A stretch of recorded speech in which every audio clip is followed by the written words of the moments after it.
Right. Family, family, family. Right, right, right, right. Okay. Yeah, sorry about that, family. I don't know how I'm gonna get back the panelists now. This is really wrong. Sorry, family. If you're still there, family, sorry. I don't know if this is the new one now. Peace to all family. Yeah. Right, okay. Shalom, sorry about the cuts. Shalom, yeah, family. Shalom again. Sorry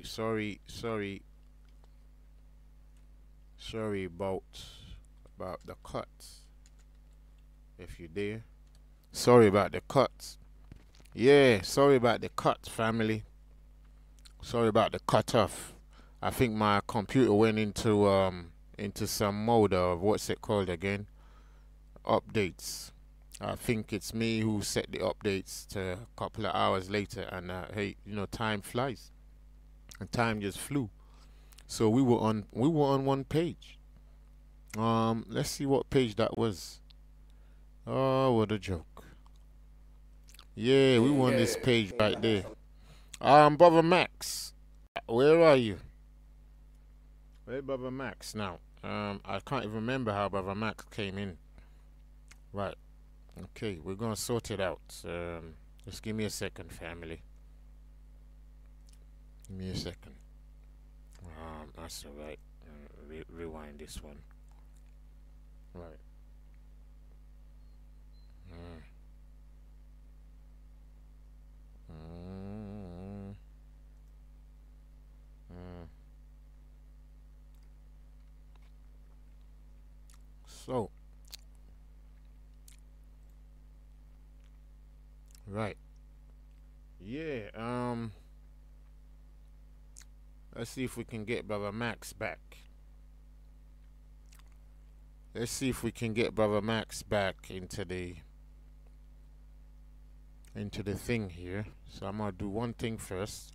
We'll check if we can get Brother Max back before we start off again, and then excuse me. I think Brother Shivam was that Brother Shivam was we had with us again. Um. Oh boy, oh boy. What group was that now? Amazing. Mm. I cannot remember the group we had open.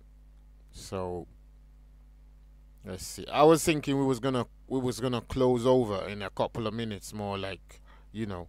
I was really looking at how we went deeper. But let's put this one out there again. I can't remember Max's number, or so anyway. I'll just do is new group. Put you definitely don't want nobody who. Let me see how to do this. I can't remember. Anyway, Brother Max, if you're still there, let me know so I can send the invite. I'm gonna send the link to. Let me see. PSB. Okay. I'm gonna do this one. So what I'll do is I'll do this one. Then I'll do this one. I'll copy the link.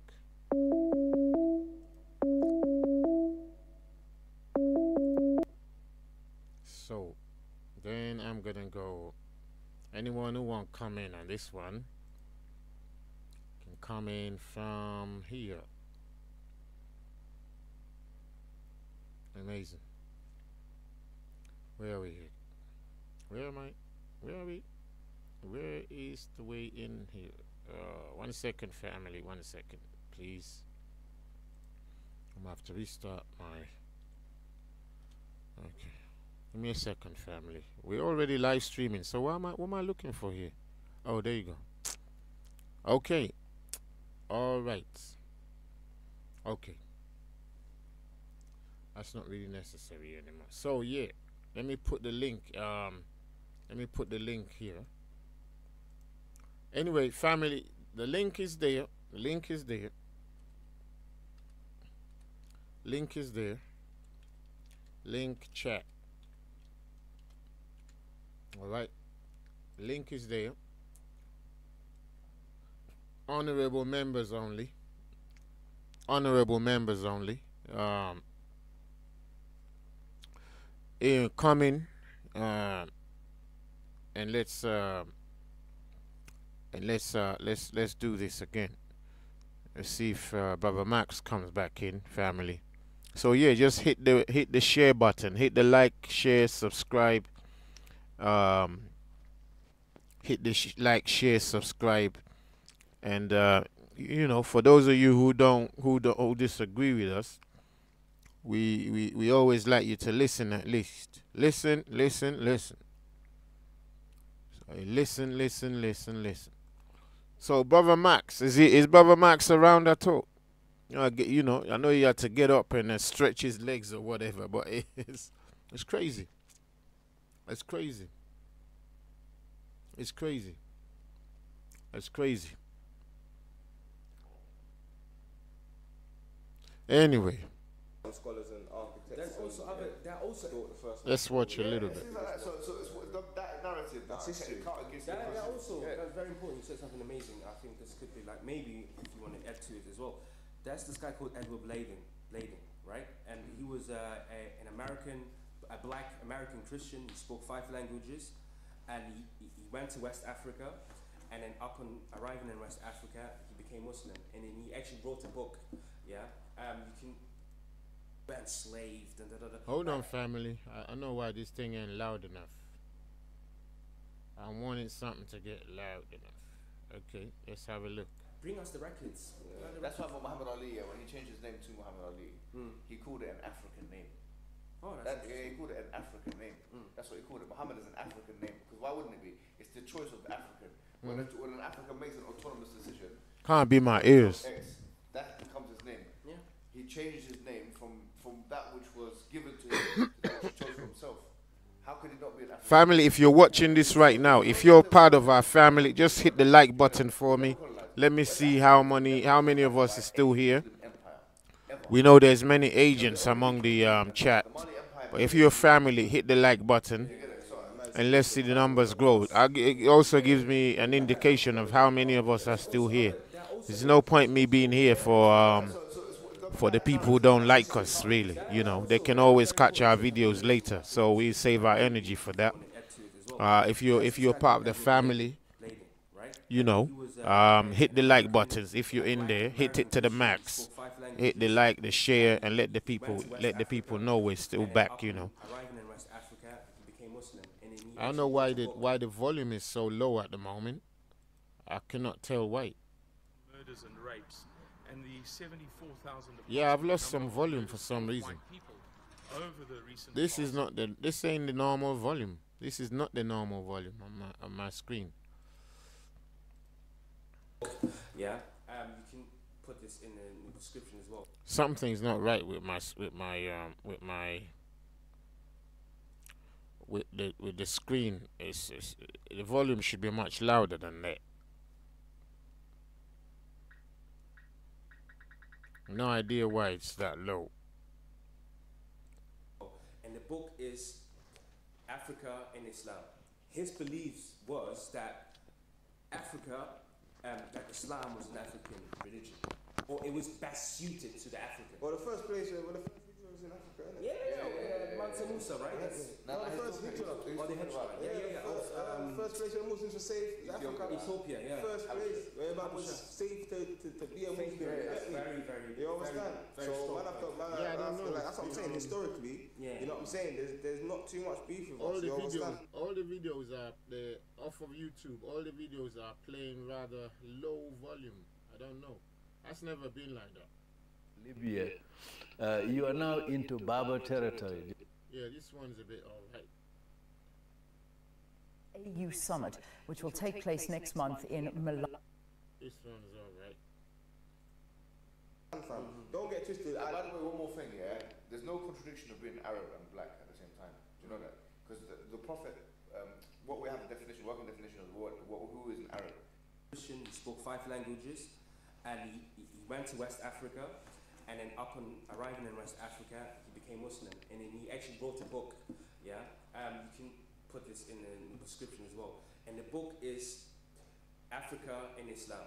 His beliefs was that Africa, that Islam was an African religion, or it was best suited to the African. Well, the first place, well, the first hijra was in Africa, isn't it? Yeah, Mansa Musa, right? No, the first hijra. Oh, the hijra. Yeah. First place where Muslims were safe is Africa. Ethiopia, yeah. First place where it was safe to be a Muslim. Very. You understand? Very So strong. man after like, that's what I'm saying. Historically, Yeah. you know what I'm saying. There's not too much beef with us. You understand, fam? Let me post the link again for the panel.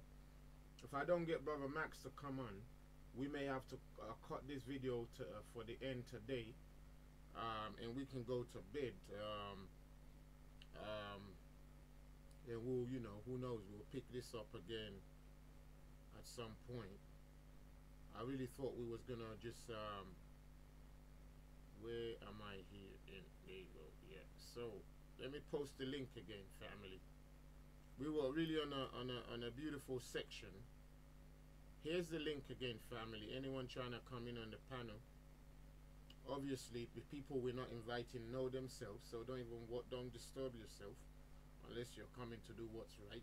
If you can do that, that's fine. If you can't, it's no point. All right. So that's the link again. Anyone trying to call in to get in there, okay? All right.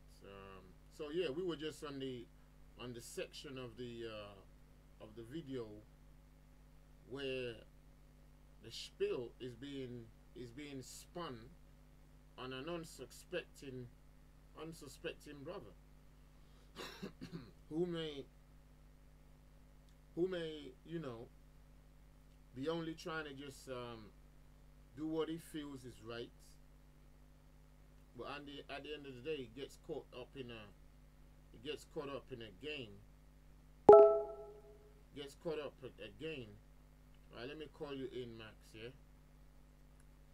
Gets caught up in a game.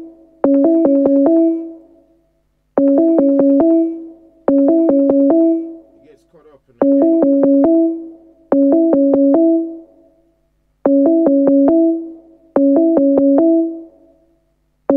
Yeah, Max. What's that your email again, Max? What's that your email again, Max? So I can just put it into the I don't know if I can find the email just in case you're not getting this what is the invite or link. Yeah, young Poddy, I won't be putting Venom on. Absolutely, we know Venom is Ezra, right? Okay. All right, Max, it's off now, so we'll let you in once you can come in, yeah? All right. So, yeah, family, if you're there and you're the family, hit the like button. Hit the like button. Let me know how many of us is up there, and filter between the people who love truth and the people who just there to diss people, yeah? So that we can do that.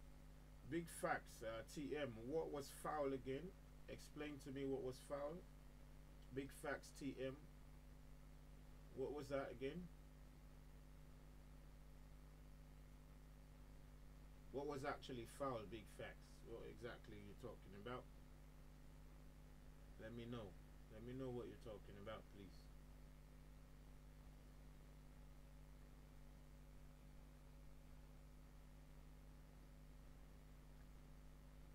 Yeah, well, I need to hear whatever it is you're...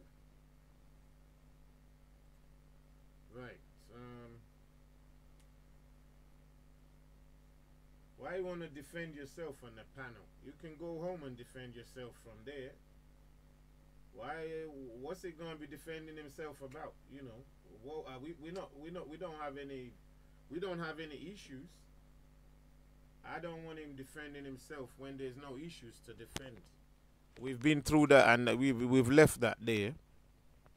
There's no issues to defend, you know. I mean, you know, yeah, there's no issues.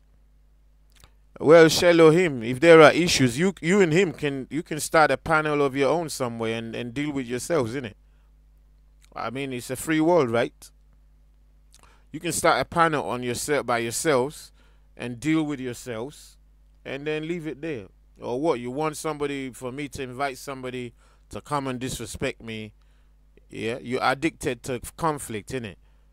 Conflict addiction. Conflict addiction, family. Conflict addiction.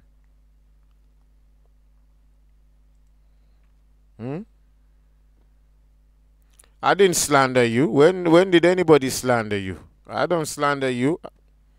That we've done that and it's over. I did tell you the time. I said, look, if you don't want to discipline yourself, we don't need to talk. That's your choice. So don't come back crying right now. Yeah, don't come back crying about it. Conflict addiction. That's what you know, conflict addiction syndrome. I'm gonna put that there. You know. That's what's going on with some people. Yeah, go ahead, Venom. You make your video whatever you wanna do. That's your own living, isn't it? That's your own living. You can make any type of video you want. Any type is all right. You know, that always normally happens. Yeah, that has to be you know, that has to be expected, doesn't it? 789. Your spirit alone right now already tells us why we shouldn't even allow you in. Somebody who has a truth spirit wouldn't be saying that I'll be making a video about you being a wicked pastor. It should be like, brother tight, but there you go. That's your spirit. Yeah, I mean, that's your spirit. I thought you had something to do, Venom. I thought you had a life to live. Why are you always here? Why are you always here, Venom? If you have a life of your own, why are you always here? Why are you always here?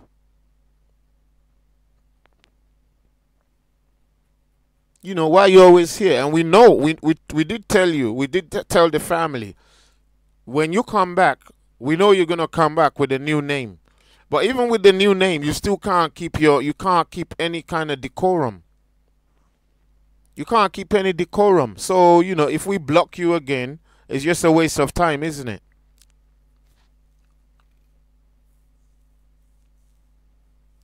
Well, there wouldn't be any conflict right now if you just left us alone, would there? So let's ask Venom to leave us alone. Everybody, family, say, Venom, leave us alone. All right, leave us alone. Leave us alone. So 789, that one, family. And watch him. He can't leave us alone. Venom, leave us alone. There's enough of us here. We don't need you. We don't need you because we don't need your conflicts. We really don't need you. No, what reconciliation is there with darkness and light? What reconciliation? You can see his spirit already. I don't mind reconciliation, but the person needs to have some repentance. I'm not your mate. I'm not your mate. You don't start beef with your friend. I'm not your mate. If you can accept that, you can come back. If you cannot accept that, it's no point. I'm not your mate. I'm not your mate. I'm not your mate. I can't accept that. If you're my mate, we can talk, but you're not my mate. It's all right, Venom. It's all right, Venom. You can just leave. You can leave. You don't need to worry yourself. You leave and go and listen to something else.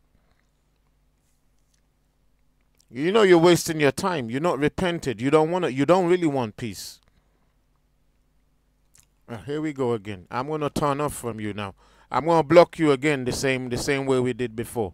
So you better say your bye-byes. It don't make any sense. If you want to repent, do what's right. You apologize to your elder. You apologize to all those you caused distress on the channel 2 times. Before me and you had any trouble, you were already disrespecting on the channel. You were already disrespecting. Not me, but you were disrespecting the channel. Then you started on me the next day. So I don't want it. So, you know, if you want to repent, If you repent, you can come back. Don't forget, this is our panel. If you repent, you can come back. If you don't, then you don't need to come back, because what's the point? What's the point? What's the point? But don't ask me to repent, because I'm not coming to your channel. You're coming to mine. You're coming to my channel. If I'm coming to your channel, you can lay the conditions.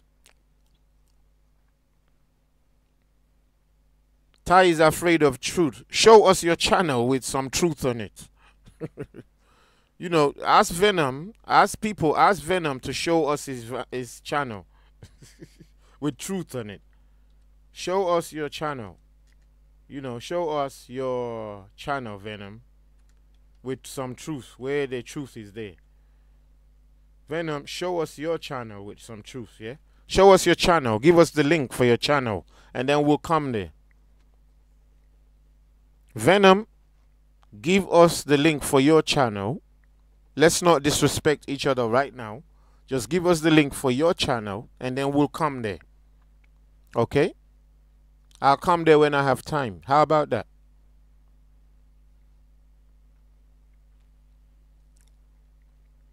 Slandering you. I don't even know you.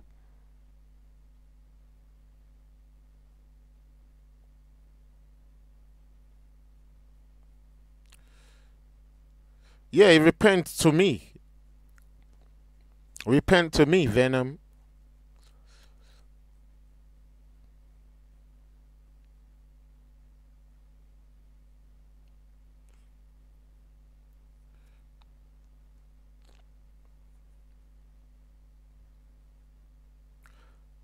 Right, family.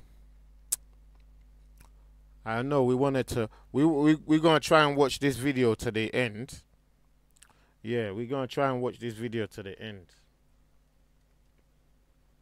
We're gonna try and watch this video to the end. Venom, yeah, you repent to your brother Ty. I'm saying Hello, it Uncle. again, Uncle, you repent can hear to me? your brother Ty. You repent to your brother Ty. It's biblical. Hello, Uncle Ty. just Can you in hear me? case. Can you hear me? All right, Is it coming it's through? biblical, just in case. Repent to your brother.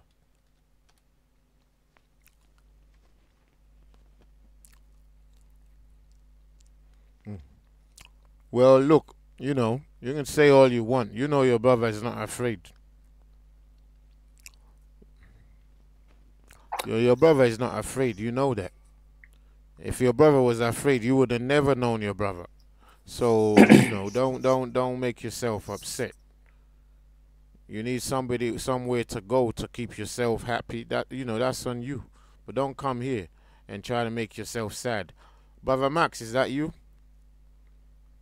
Yeah. I was saying, can you hear me? Is it clear now?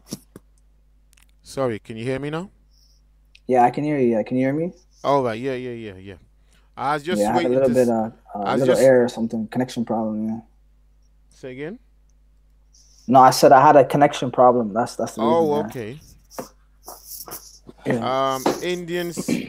Yeah, let me get the link out to some family. I don't have any problem with Ezra coming in, but if he The link you wants- sent is not working. That's not working. I think you just gotta. I'll add him to the conversation we're in. all 'Cause right, right let me now try we're in again. Hangout call. Yeah, I'll add him. Yeah, I'm gonna try again. I'm gonna try send the link out again. Anyone who wants to come in can come in, but anyone who's coming in just to disrespect, it's no point. It don't make any sense. I don't need anything from you, Ezra. I don't need you talking about nothing. I don't. The same way you don't need me. But if you want to talk, you have respect. That's all. Nobody's asking nothing from you.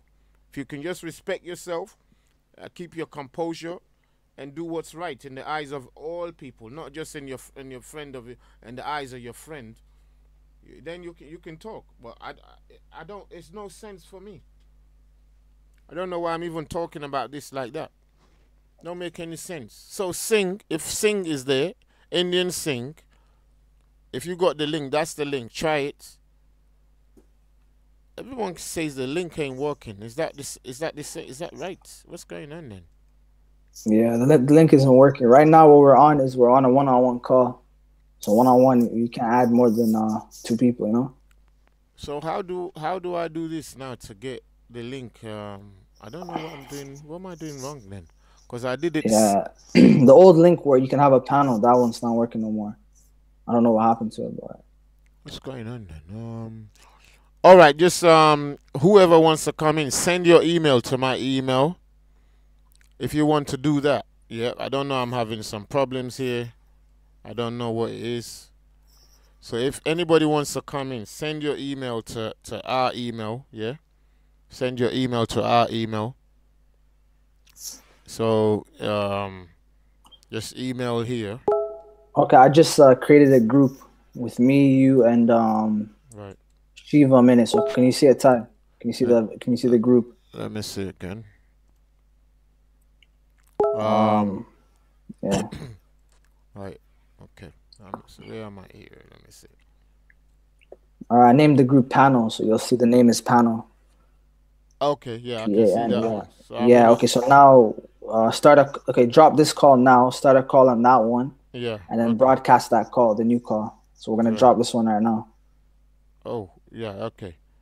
Can you hear me?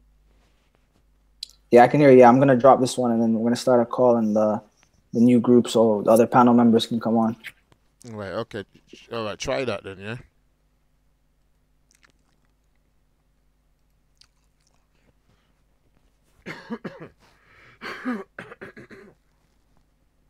You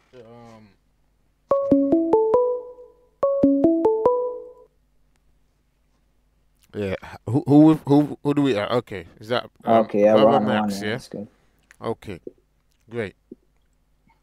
Great. Okay, now we have Shivam. Yeah, Shivam's in here, so Yeah. that's great. Okay. So Yo. who else Yeah, was that trying to come in? Who else was that trying to come in? Sing. I don't want to Yeah, talk yeah, to. that's me. Yeah, I don't want to talk to. Sing is yeah. You know what? Let's just move past Ezra. I know Ezra Ezra's all right. He's a little bit cool, but the problem is he has like a bad like attitude, you know, personality, kind of like I don't know. He's kind of gotten kind of dark over the last couple of months. That's why I changed his name to Venom. You know, he's very venomous. So I don't know, man.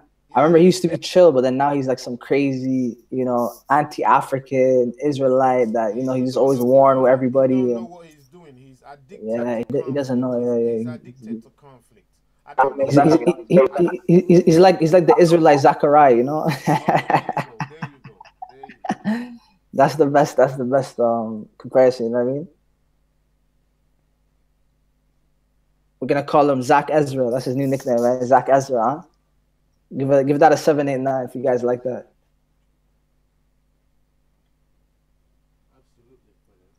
Zach Ezra. That's the new nickname, 789. It's sad because you wanna build with your own people. Yeah. Build with your own people, but somebody's just coming for no look.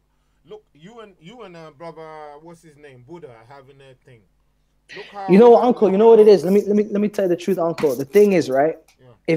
If we were here, right, and I can guarantee you this for a fact, if we were here just chatting rubbish, just chatting shit, right, about nonsense, like, the latest Premier League game or the NBA or whatever, none of these guys will be bothering us. But since we're speaking truth to power and we're bringing up a lot of dirt underneath the carpet, that's when the trolls come. The Buddha, the Ezra, they come to interrupt the flow. They want to interrupt the flow. So we shouldn't allow these guys to interrupt the flow. Let's go back to the video with Muhammad Hijab and Raspek. Because remember, this guy Ezra, he's a cheerleader and a backup dancer for Raspek.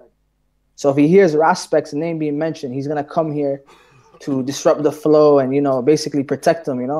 And you know what I mean. So that's this whole agenda. So we just ignore him. If you can block him from the chats, that's what I suggest. Well, he's gonna have If you don't want to block him, just ignore him and let's get back to the video because really he just wants us to not reveal the truth. You know what I mean? Absolutely. That's all it is. Yeah. He just wants to hide. He wants to hide the darkness, the shadows. You know what I mean? We gotta bring it to the light, baby. You know what I'm saying? Right. True talk. Right. Okay. I'm gonna switch back to that video in a minute now. Give me a second, Right. please. Absolutely. Because you have to notice there's a pattern. There's a pattern. Every time we keep speaking about important things, the trolls pop up, the trolls pop up, the trolls pop up. But I guarantee you, let's talk about the Premier League for the next 30 minutes. They all disappear. Trust me, trust me. Then they go missing. They go missing. Crickets, you know? It's sad for me, you know. You know, as much as I think I know the real world, I still get baffled by people's behavior. I just can't understand how people, what's the point? I'm like, what's the point? Because look, this stream is how many hours now? It's almost, well, this is a new one, but it's almost like 4 hours, right? That last one we did was like, I think 3, something like that. Yeah. I think this is the third video. I think it broke out like 3 times, right? But if you add all the hours, I think it's like almost 3-4 hours, right? Oh, we'll be going to right. more than that. You know, normally we see yeah. A lot of time, yeah. So hours, you notice when we didn't mention Raspect, Ezra was nowhere to be found. The moment Raspect comes, his spidey senses tingling, he runs, you know what I'm saying? He has to come save him, you know what I mean? And I'm still expecting Raspect if he wants to come in. Because I want I would love Raspect to come, but you know what? It would be a shouting match, you know? It wouldn't be like a dialogue and we can, you know, critique each other fairly. It would just be insults and you know what I mean? You know what I mean? It would be insults and the dude will start talking. You know what that guy does, Raspect? It's so funny because where I come from in Canada, right? If a guy says, I want to lick you down, you know how gay that sounds? And I'm not trying to be homophobic or anything, right? But that sounds wrong for a guy to say, I'm going to lick you down. Oh, I see. You know what I'm saying? You know what I'm saying? Yeah. So that guy, that's his phrase. Like, yo, I'm going to lick you down. I'm going to lick you down. Let me tell you a true story, guys, right? You can go on Content Over Everything's channel, right? And there's a video. I don't know what the video is, but I can dig it up, right? And Raspect gets so mad at me, right, in the Hangouts because I was always critiquing them fairly on bullshit he does, right? So he goes on Content Over Everything. I don't know Raspect. I've never seen him in my life. I'm all the way in Canada. This dude is all the way in England, Mario, England. You know what I'm saying? We don't know each other. I don't know him from nowhere. You know what I'm saying?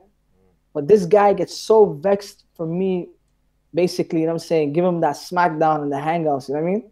That he says on camera, on Content Over Everything's channel, he says, Max, suck your dad's dick through a straw. You know, my language, excuse my language, but I'm trying to say it verbatim. He says, Max, suck your dad's dick through a straw. Live on camera, Content Over Everything. The video's still up, I believe. And you know, it's funny. Even his boys, Maku and Bigavelli and all these guys were saying, Raspect, you're wrong for doing that. You know what I'm saying? That was wrong. You shouldn't have said that. That's a bad look. And Raspect, since he's an immature, you know, he's an immature guy. You know, he's, oh, you're right. But, you know, I was in my feelings and da-da-da. But let's watch the video anyways. I don't want to talk too much into this, you know? The guy, it's too many funny things to say about this guy, you know what I mean? Let's let him expose himself and make a fool of himself, you know what I mean? Let's enjoy the on-screen ideal romantic situation. All right. Yeah, the theater. This is theater. It's a play right now. My mic is a bit low at the moment. I might be struggling with some technical problems. But No, it's good. It's good actually. It's it's a good volume. Yeah, it's high. Yeah, can hear you. Okay. Hear the video. Egypt, all the way Tunisia, Libya, Tunisia, Morocco, and then it did a turn. Yeah. So when but that was trade though, wasn't it? Yeah, when Islam came to West Africa. You should think again. If you think freedom is just about spots. Because actually, there's so much more. Well, you know what, I can't lie, the black Muslims did tell me that if I was Muslim, I might get a different treatment, you get me? But at the same time, they said that some of them, they get treated away, but you get me? Like, they're more used, like, the thing is, I can't lie, like, there's something that it kind of makes me like, want to fight as well, like, because it's a bit of a defeatist, because I think that, you know, it's just surrounded. I reckon Egypt's one of the countries now that is becoming more westernized. Okay. Do you know what we've got? I can remember going to, a pharmacy one time, yeah? And I went inside and they got this thing. I think it's all over the Arab world now. It's called Fair and Lovely. Have you come across that? Fair and Lovely. Yeah. It's called Be White. There's one called Be White. There's actually one called Be White. Yeah. It's a cream. Yeah. They're killing it. I'm saying now they got it all in like Africa, in the Caribbean. Have they got that as well? So yeah, it's a real issue. They have it in South and India as well. Yeah. Vietnam. Yeah. Colorism is international problem. No, that's a serious issue though. That is a serious issue. 100%. It is, but I feel like that's what I'm trying to say. Like you were saying, defeatism on, and also like. Could you pause the video for a second, Uncle? I want to your touch on something culture, right now. understanding of your Very heavy identity point right that now. actually. Right, go ahead. Yeah, you know what? I'm glad this guy, Muhammad Hijab, he mentioned this whole thing about the bleaching cream, right? And he's trying to pretend, he's trying to like pander to the black community because he knows it's an epidemic in Jamaica and Nigeria. So he's trying to like show some fake relation, right? Now, you know what's the craziest thing? I went to visit my uncle in Kuwait, right? Which is anyone has Google, go to Google Maps, type in Kuwait. It's southern Iraq. It used to be part of Iraq, and then they kind of separated and they had a war with Saddam Hussein, tried to invade. It's a crazy thing, madness. But when I went there, right, my uncle who's Somali, he's he's pure African, right, and he's only one of the few. There's some blacks there, but he's one of the few blacks that live there, right. And I was with him in a cafe, and he's basically like, we're having a conversation. I forget like what it was about, but he basically said, yeah, these Arabs, you know, right, white people, this and that, right. I said, white people? There's no white people here. He said, what are you talking about? This place is full of white people. I said, white people? Nah, these guys are Arabs. He said, what? Who told you Arabs are not white? And I'm shocked because in Canada, Arabs they're not considered white. If an Arab even there says he's white, them white boys will smack the shit out of him and say, dirty sand nigga, don't ever try to say you're white. You know what I'm saying? But in the Arab world, they're considered white. Even guys like Muhammad Ujab who are dark, and even guys that are darker than him could be considered white because they have straight noses and straight hair, you know what I mean? Absolutely. So even if they're dark, they could be dark brown, medium brown, dark brown, they'll be considered white. Even they could look like Muhammad Hijab. And I told my uncle, I said, nah, these guys are not white. They're not European. They don't even look European. They don't have blue eyes and pale skin. He said, no, trust me, they're white. We call them Abiyad. They call themselves Abiyad, which means white in Arabic, right? So I was shocked. It was like a culture shock. I was like, oh, that's weird. So when he's talking about how it's so-called, he's trying to pretend like it's a negative thing, the bleaching cream. The funny thing is, they believe, according to their hadiths, that Muhammad is a white man. There's videos right now, for those who don't believe, on Continent of Everything and AR23 and these different channels where Gary will give them a hadith that says Muhammad is a white man, and they'll read the hadith in Arabic where it says Rajul Abiyad, which means white man, right? Rajul means man, Abiyad means white. And they'll say, yes, you're correct, Gary, it says white man.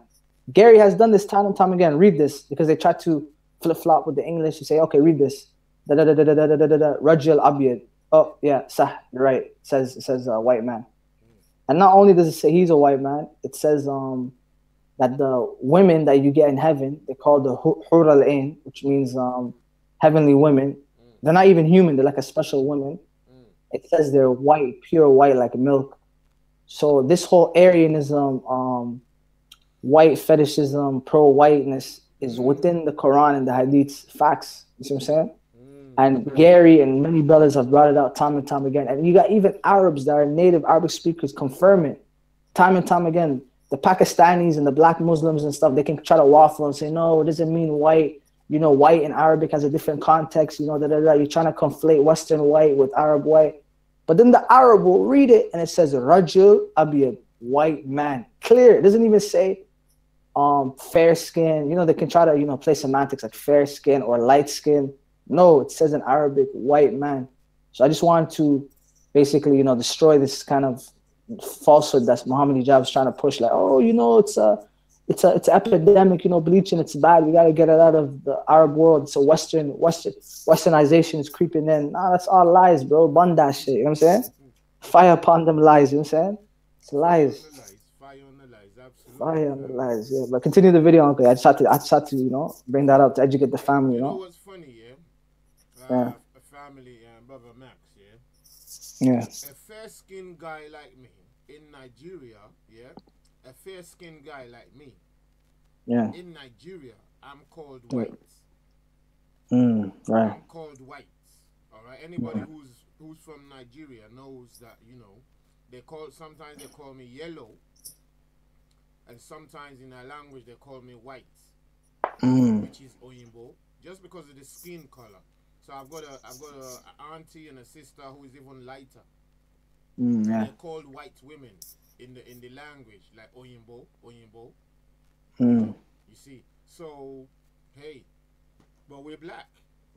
Right. But you know, when I went to Arabia and Libya and so on, Yeah. they let us know. They let us know that we are black and they are white. 100%. And can I ask you a question, Uncle, just so you can verify it to the family? Even when you went to the Middle East and North Africa, sometimes there's Arabs darker than you, but they'll still be saying I'm white, right? Is that true? Oh, absolutely. Because you see that family? You see that family? You see that? They don't like to be called. You know, when I got there, I was so surprised. And looking back now, I didn't pass through Somalia or or them places yet. So when I got there, you could see that.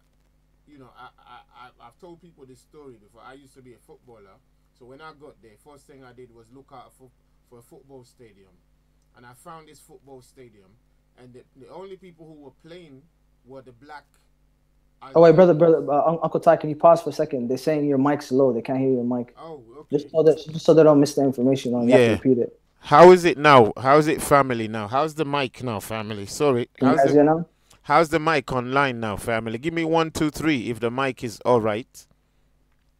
Give me a 1, 2, 3 if the mic is absolutely all right now, family. Yeah. Okay. 1, 2, 3. Fine. Okay. Sorry about that, family. Yeah. Brother Max, can you hear me? Yeah, I can hear you. Yeah. So you were saying you were a footballer and so I first looked out for the football stadium. So when I found one, I went in and it was full of black boys basically. And even though I was black, and some of my brethren were black from West Africa, you could see clearly that these ones are a different type of black to us. And they quickly saw me. They wouldn't actually allow me to play with them. They didn't let me play with them. I had to beg them. It's so painful for me. I couldn't understand, like, what's wrong with this, my brothers? Right. It's just football. Right. That's the colorism. Huh? They're trying to do divide and conquer. Like, oh, you're black, but you're not that black. Separate yourself, right? Yeah. I'm like, what's wrong? What's wrong with this, with these brothers of mine? You know what's funny, Uncle Ty? You see that today in the Arab world. You have the mixed lighter skin half Arabs, right? I think you guys call them in England. You guys call them half caste, right? Or mulatto. Yeah, they call them all kind of mixed race, half caste. Mixed race, yeah. So those kids, right? Even though they're half black genetically, they will be told you're better than the full blacks, and they'll also enslave the full blacks. Like in Mauritania, you'll see a lot of Africans that are light skinned like you, that have some Arab ancestry, and they'll enslave the native black full Mauritanians, and they'll own them and treat them bad. You see what I'm saying? Absolutely. So they basically elevate. It's like kind of like the house slave kind of, Absolutely. They elevate them. Yeah. So absolutely. That's an interesting point. But yeah, let's keep seeing what this guy is saying is the madness. Let's watch the movie, yeah. The movie, yeah, 100%. All right, let's watch the sales movie, the training movie. It's movie, family. We call it Training Day. Training Day. You seen? I like that. Have you seen that movie, Brother Max? Yeah, I've seen that. It's a great movie. Denzel won an Oscar for that movie. That's it. Yeah, Training Day. So it's Training Day. They're doing for Brother Raspect. It's the classroom setting, and they're really going at it. They didn't invite anybody else. They just singled him out. They couldn't even. One thing I want to add, sorry, is yeah. It says now Tommy Robinson saw a reaction video, but if I'm not mistaken, I believe it was that the old title was the Black Community Speaks on Sarah or something. Like he tried to make Raspect. Yeah, they made. I think they made at least 2 videos. One was one was like a shorter one. Yeah, one's a shorter one.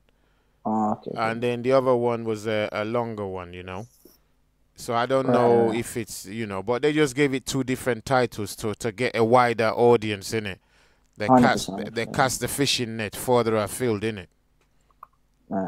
Yeah, and they managed to call Raspect Black Community. I mean, since when did one man represent Black community? It's funny. Raspect is a nobody. Like at least if they said Sarah or Kalam, like that's all right. But Raspect, in all fairness, he's like really a nobody. Just like he's a rapper, part-time activist. You know what I mean? That's it. Goes around running, screaming, gang, gang, gang. You know what I'm saying? It's not really. He's not really. If they said the leader of gang or that's fair. The gang community, that's fair. Then That's fair. Or even put his name there. Or even put his name there. Yeah, like, you know, respect reacts from gang. Yeah, respect from gang speaks on Sarah. Then I don't have a problem with the title. It's accurate. But when they say representative or the black community, it just says the black community speaks or whatever on Sarah or whatever this title. That's nonsense. They're already doing. See, these guys are tacticians, divide and conquer. And, there you go. Let's get the sellout blacks to go against the other blacks, and it's just a madness. But let's watch the video anyways. Yeah, let's watch the movie. Training Day. Here we come again. Okay, let me pull it back a bit because I see some beautiful African words being dropped in there. Laughter. It's the romance and love. I went inside and they got this thing. I think it's all over the Arab world now. It's called Fair and Lovely. Have you come across that? Fair and Lovely. It's called Be White. There's one called Be White. There's actually one called Be White. It's a Be White. Yeah. They're killing it. I'm saying now they got it all in like Africa, in the Caribbean. Has they got that as well? So it's a real issue. They have it in India as well. Yeah. Vietnam. Yeah. Uncle, if you could do this as a favor, just pause the video, go on YouTube, and type in white Arabs, and let's just see, so the family can see what Arabs see themselves as and identify. If you don't mind. Yeah, but because you know what, Uncle, I just checked the clock and it's like 8 o'clock in England. I don't know if you have something to do or go to bed, but we should do a review if you don't mind. Maybe later on Saturday. We should do a review video because this video is so deep. Like there's so many angles we can attack this on. You know what I mean? We've only got about 40 of us. What we'll do, we'll take a break and then come back in the evening later. If that's all right, family. Yeah, let's just end on white Arabs, and then I think we should take a break, come back maybe I don't know. Let's see what time it is for you. It's 8 o'clock now, so maybe I don't know, later in the afternoon or something. Yeah. Sort of time. It'd be like in a 11-12 hour period before we're back. So it'd be about 8 p.m. that sort of time. 8 p.m. 9 p.m. 8 p.m. England, UK time. Yeah. Oh, okay. Yeah, that's perfect. That's a good time. Right? That makes it for you guys over there. What, 4 or 5 p.m. something like that? Yeah. Yeah, like I think 1, 2 o'clock in the afternoon. Yeah, it's a good time. Yeah, great time. Yeah. Okay. So I got a few videos come up here. You just have to choose one or something like that. Or what? White Arab. Okay, let's see which one. Let's keep scrolling down. No, scroll up to the top. What does it say at the top? Yeah. Oh yeah. Click that one. That was good. Go up. Sorry. This first one? No. Go up. The one saying. No. There's one Al Jazeera. No, not that one. Keep going down. Right now, I'm looking at YouTube. It's the one where shit people say to Arabs. Keep going down underneath that. You see the one that says shit people say to Arabs. Yeah, keep going down. Yeah. Okay. Yeah. Click down one that says age. Are Arabs white? AJ. That's 3 minutes. Yes, that's a good video for the people. Where are we now? AJ. Are Arabs white? The one that's titled "Are Arabs White?" I can't actually see what you're seeing. I don't know why. Okay, you see the picture with the black guy, right? It says Arabs are black. You see that video? I don't know which one. I'm trying to find it. I don't know. Where are we here again? Yeah, right where your mouse is on. The picture with the black guy. Are Arabs black? Above that, two videos. Can you see the sports car? Yeah, is it? Okay, I can see the sports car now. Yeah. I think YouTube is a delay, so keep going up. Yeah, go above the sports car. You can see Uncle Henry Clark here. You can see Uncle Clark here. Can I say? Yeah. Go above Henry Clark. Yeah, go above Henry Clark. Go up like above him. Yeah. And more. And it says AJ, Arabs white. The channel's called AJ, which is Al Jazeera. You see it? I don't see Al Jazeera here. I know Al Jazeera, but I'm struggling to find it. What's going on with the eye? It's above the picture with Osama bin Laden. Yeah. Okay, yeah. AJ, only AJ. All right, okay, I see it. Yeah, AJ, yeah. Because what I'm seeing on YouTube is a delay. I'm seeing a delay, so it's like a couple of seconds delay on YouTube. Okay. But yeah, are you showing the video now? Yeah. I can't see it live. No, you can't. No. Okay, yeah. Restarted. Yeah, now I can see it live on YouTube. Restarted. These Arab Americans have in common? The US government says they're white.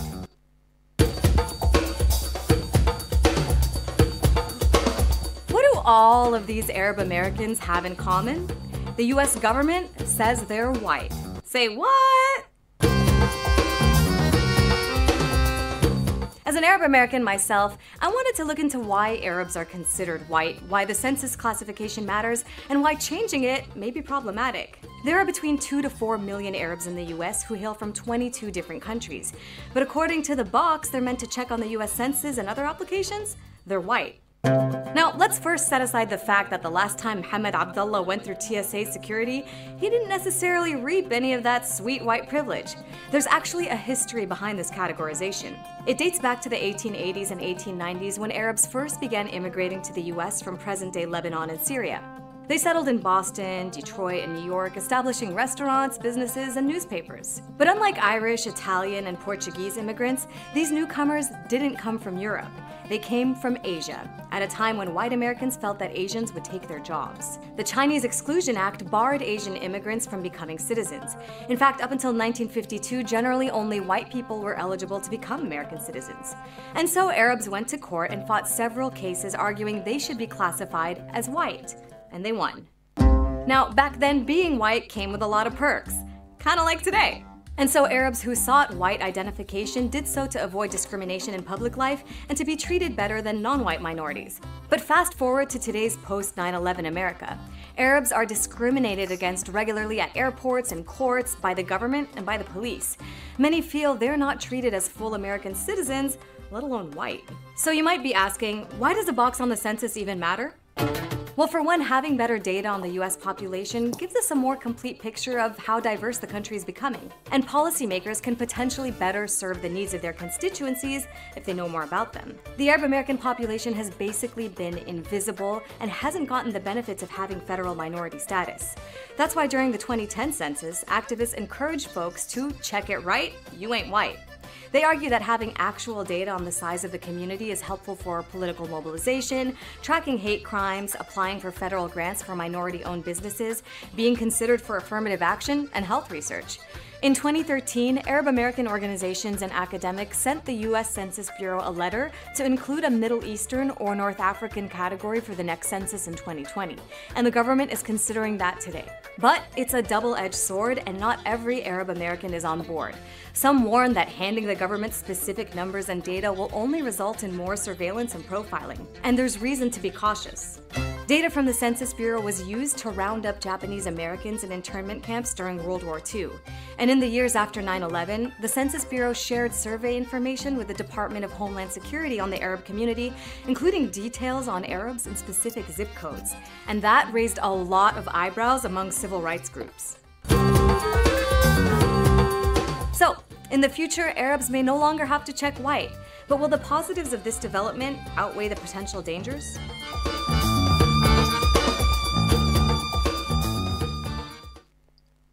Right, you see that?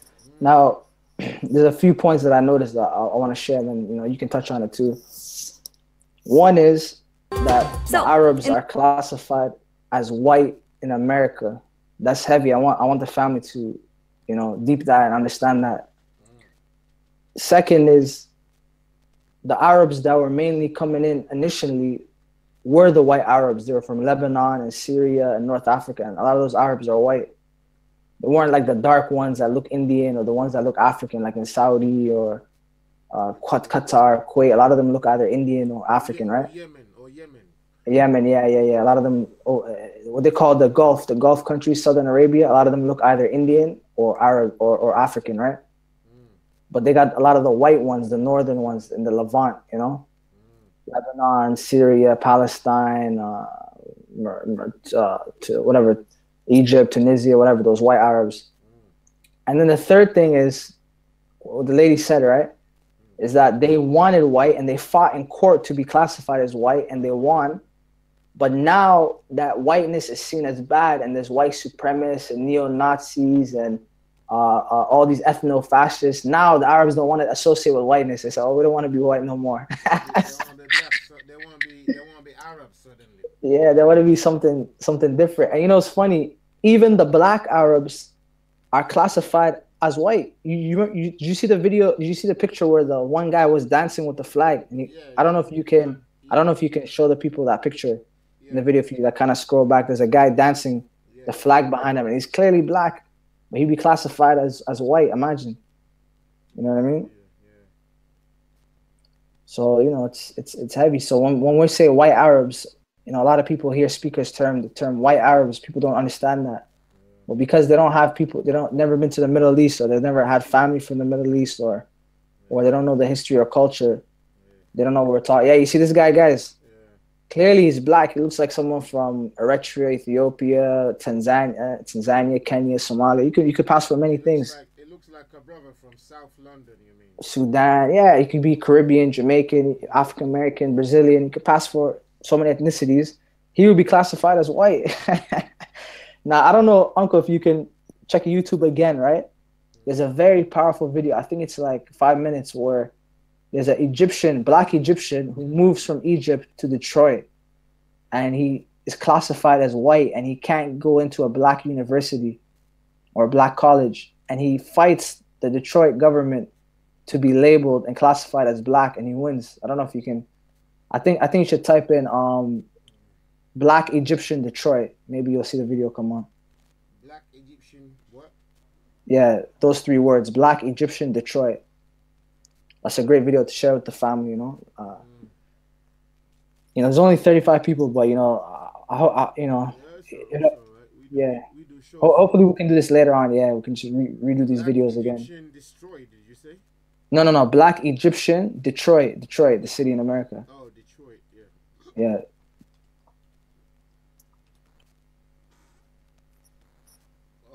First one, yeah. Wait, hold on. I have to see. Go down to the second one. The same guy. No. I can't see it yet. It's lagging on YouTube. I have to wait a couple seconds. Oh yeah, the first one. Yeah, the first one. Yeah. All right. I can see. How many minutes is that? Second. The first one. How many minutes? One for 7 minutes. There's one for 10 minutes. Okay. Yeah. I think you just played it 10 minutes. It's extra 3 minutes. You're right. Yeah. What's going on, everybody? The way things work now is, if I don't get off air, your mic's low. Your mic's low. Yeah. If your I don't, mic's low, Uncle. Before you play the video, try to adjust your mic. The family can't hear I think it. the battery may be getting lower and it's cutting in and out. You see, so I've got the mic close to my mouth now. So we'll see how it goes. It's always showing that it's all right on my monitor, but yeah, it's a bit low to pick up. I can see. Yeah, it's a bit low on picking up. The battery might be needing changing. Let me see if I can change the batteries. I know I got the batteries somewhere. Let me see if I can find them quick enough. Otherwise, I'll just have to leave it for the next show or something. Yeah, I think it's good now. They can hear you now. Right? Okay. All right. Okay. Great. Yeah. What I was saying is, if I don't get off this show in the next 20 minutes, it's very possible that once the other part of the world wakes up, the show will get full again. And then I'll have to explain to them I gotta go. So right. Yeah, let's just wrap it up on this video, and then we can all take a rest. You know, it's late. Yeah, let's see if we can let's watch a bit of this brother video here. Yeah. Let's wrap it up on this video. Yeah, sounds good. On posting a video, but I have been involved in some seriously heated discussions today here on YouTube. You know, I've been replying to comments and stuff and some other things. And basically the discussion today revolved around race mixing. You know, the obvious race mixing agenda. And of course, discussions about not mixing with whites, why the Most High does not want us mixing, the descendants of Adam versus the descendants of fallen angels, all these different discussions. And I just happened upon a video, and it was a video about this Egyptian man, a true Egyptian, a black man, who came to the States in the 80s, and how ever since then this man has literally been fighting the government to classify him as, or you know what, Uncle, you should play the one that's 6 minutes. That one has I think that's black. The real video, has 158 views. Yeah. So my question, 58,000. You see the one in the top right corner? Yeah, click that one. This one I think is more of a review video. I am a black Egyptian. My father is much darker than I am. My mother is lighter than I am. In Egypt, people are identified by the religion first. Yeah, put the full screen, full screen. Can you just put the full screen and replay it again? I think the family missed the beginning. Yeah, and then restart it again, Uncle.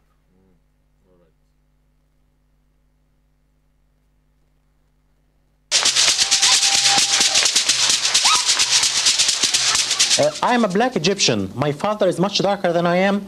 My mother is lighter than I am. In Egypt, people are identified by the religion first, not the race. So in Egypt, if you are Christian, you are a minority person. But if you're black, you're not a minority person. You are a part of the mainstream society. And I came from this background. And in Egypt, you identify as Arab and as Muslim. And in this country, when I first came, I identified myself as Arab American and Muslim first. And gradually, I became to identify myself as black. I came to the US in 1978. And I became US citizen in 1985. When I became a US resident, I was told by the Immigration and Naturalization that I am white. And I told them that I'm black, and they said, no, in this country, you are white. All Arabs in this country, all Arab immigrants are white. I didn't pay much attention in the beginning to this, because in the Arab world, we identify with our ethnicity first as Arabs, and then with the race second as black or white or whatever. But in this country, you identify with your racial group first and then with your ethnicity second. Gradually, I became black first and Arab second. And I rejected my white classification publicly for the first time in 1987, in February, as a panelist in a function sponsored by the Association of the Study of Black Life and History in Detroit. I said that I belong to two minority groups. I am Arab American and Black American, and I'm racially black and ethnically Egyptian. I was harassed by my employer right after that. I work for a white school district. The superintendent is white. All the associate superintendents are white, even though that we provide services to 30% black population. But the organization is white and the approach is very white. The attitude towards me changed completely after I went out publicly and rejected my white classification. One coworker came to me and told me, a white coworker came to me and told me right after the function that he met with the superintendent, and if I don't keep my mouth shut, my educational career is over. He said, you have nothing to do with these people, you have a history and a culture. These people came from the jungle, you have nothing to do with them. These people lie and steal. When I see one of them in my neighborhood, I call the police. And I was told by the director of general education, who is retired now, in '88, I was told by him that I get people angry when I say that I'm black Egyptian. If I just say that I'm Egyptian, I would get along. I have to add that I was denied promotion twice because I chose black classification. This is part of my 2 lawsuits against my employer, which are currently pending, 2 lawsuits. Now, just for the education of our viewership, why don't you share with us a breakdown of Egypt as it is today, insofar as blacks or combinations thereof of European descent and what have you? We don't have Egyptians of European descent in Egypt. We have a population which is basically which is basically a mixture of ancient Egyptian blacks who intermarried with Arabs right after the Arab conquest. The ancient Egyptian population was brown and black before the Arab conquest. But before the Arab conquest came the Greeks. It was the ancient Egyptian population was in Egypt for thousands of years. The ancient Egyptian population was brown and black. And the Greeks came in 300 BC. And they started to intermarry with the local population. And then the Romans came and ruled from 70 BC until they were conquered by the Arabs and kicked out by the Arabs in the 7th century. And these people intermarried with the Egyptian Copts. And they made the pigmentation of the Egyptians, the Copts, much lighter because of this intermarriage with Europeans. Now, you're an educator, okay? Now, how do you deal with situations when you practice your profession insofar as dealing with the mythology or the misconceptions about Egypt being a white civilization? How do you deal with that? This is a big problem because Egypt, the ancient Egyptian civilization was a black civilization, and ancient Egyptians were black according to the Greek scholars and the Roman scholars. Ancient Egypt became white only in the 19th century and in the 20th century. And the scholar who is responsible for this is Seligman, the noted anthropologist from England, Seligman. White supremacy argues that blacks are inferior than white intellectually. They are subhuman and they are incapable of building a civilization. White supremacy had one dilemma until Seligman came. The dilemma was ancient Egypt was black according to the Greek and the Roman scholars. 10 of them said that, including Aristotle and Plato. 10 of them said that in writing. They had this dilemma. Ancient Egyptian was black. So if blacks are inferior intellectually and are incapable of building a civilization, how come the ancient Egyptians built a civilization? Seligman found the solution for this dilemma. He came up with a theory called the Hamite theory. He separated the blacks who built a civilization in Egypt and Ethiopia from the rest of the black race, and he called them brown-skinned whites, or the Hamites. So Seligman saved white supremacy from this dilemma, and all the white scholars followed him from that time on. This was at the end of the 19th century.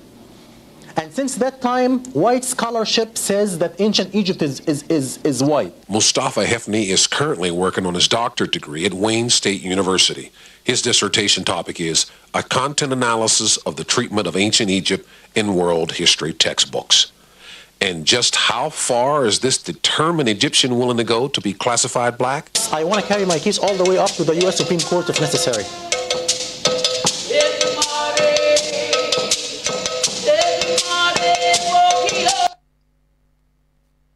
Awesome. Right. Wow. Have you ever seen that video before, Uncle? I've seen some stuff like this. Yeah.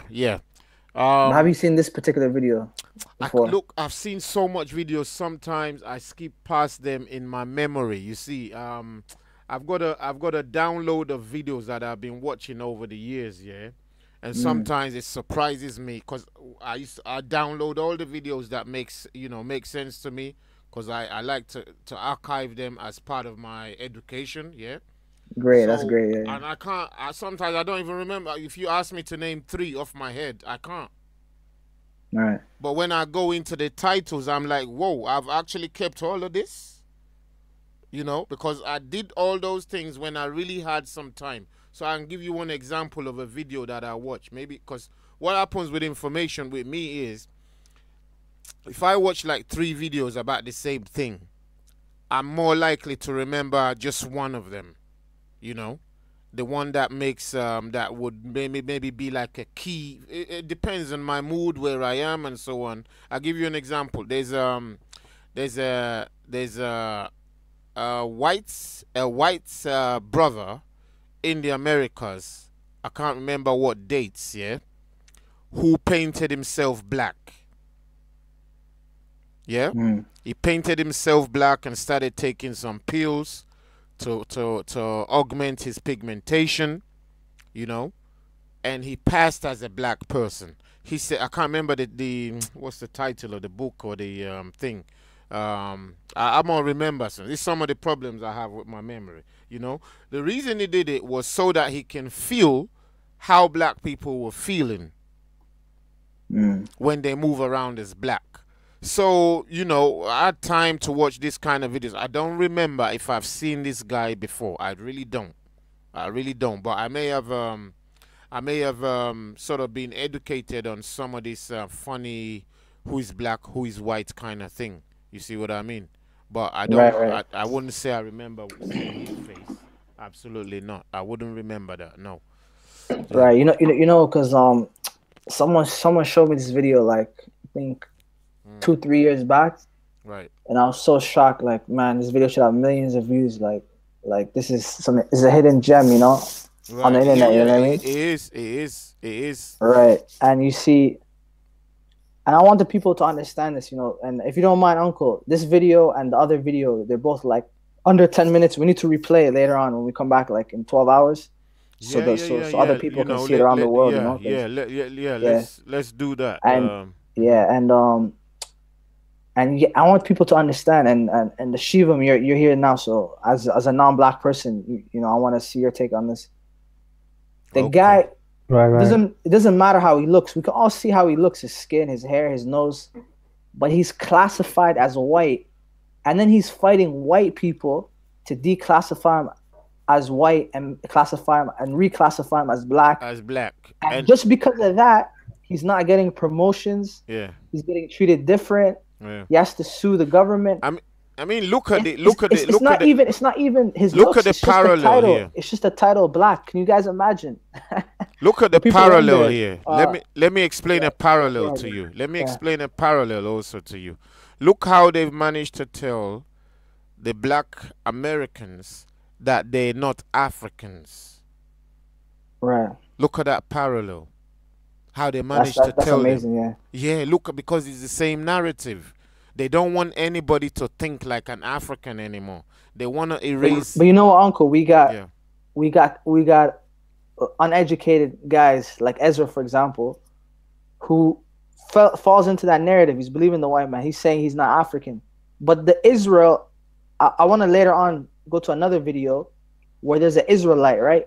An American Israelite that moved to Dimona, Israel, right? You know the community in Dimona, Israel, right? The brother Ben Amiz, yeah? Yeah, Ben Amin, yeah. He's not, but I don't think he's Ben Amin himself. He's an elder. He's an Israelite elder, right? Yeah, I mean that movement anyway, because there's quite a lot of them in that movement, right?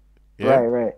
So I don't know if he's part of that movement or if he's just another Israelite that moved there, okay. Right. But he's a black Jew, and he went to the border with Egypt, right? The Sinai Peninsula. Oh yeah, and he's showing on his recording that the Israeli government has a big, huge plaque. I don't know what is it, a plaque or a plaque. I don't know what you call it.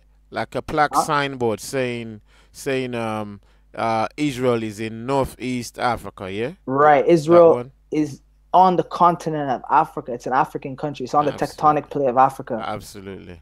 So then you got uneducated brothers like Ezra, which he needs the medicine, you know, maybe we need to call medicine man Gabs, you know, right. Who says, I'm not an African, don't call me an African, But the land that he's claiming his ancestors from, and the book about what he believes his ancestors, it says he's an African. You see that? Absolutely African. Nothing, you can't do nothing about that. Even the mature Rastas in Jamaica and all over the Caribbean, or even up to South America and all them places, they admit that they are Africans. Right. Now I can respect the real Rastas, not Raspek, because anyone who's spoken to Raspek knows that he's not really a true Rasta. I've never seen a Rasta curse like him. I've never seen a Rasta incite violence. I've never seen a Rasta insult people, betray his own people. Like Raspek has a friend named on the Hangouts, I think his name is Cole or J. Cole or something like that. I think his name is Boomy, right? I think that's his nickname. And that brother is a cool guy, man.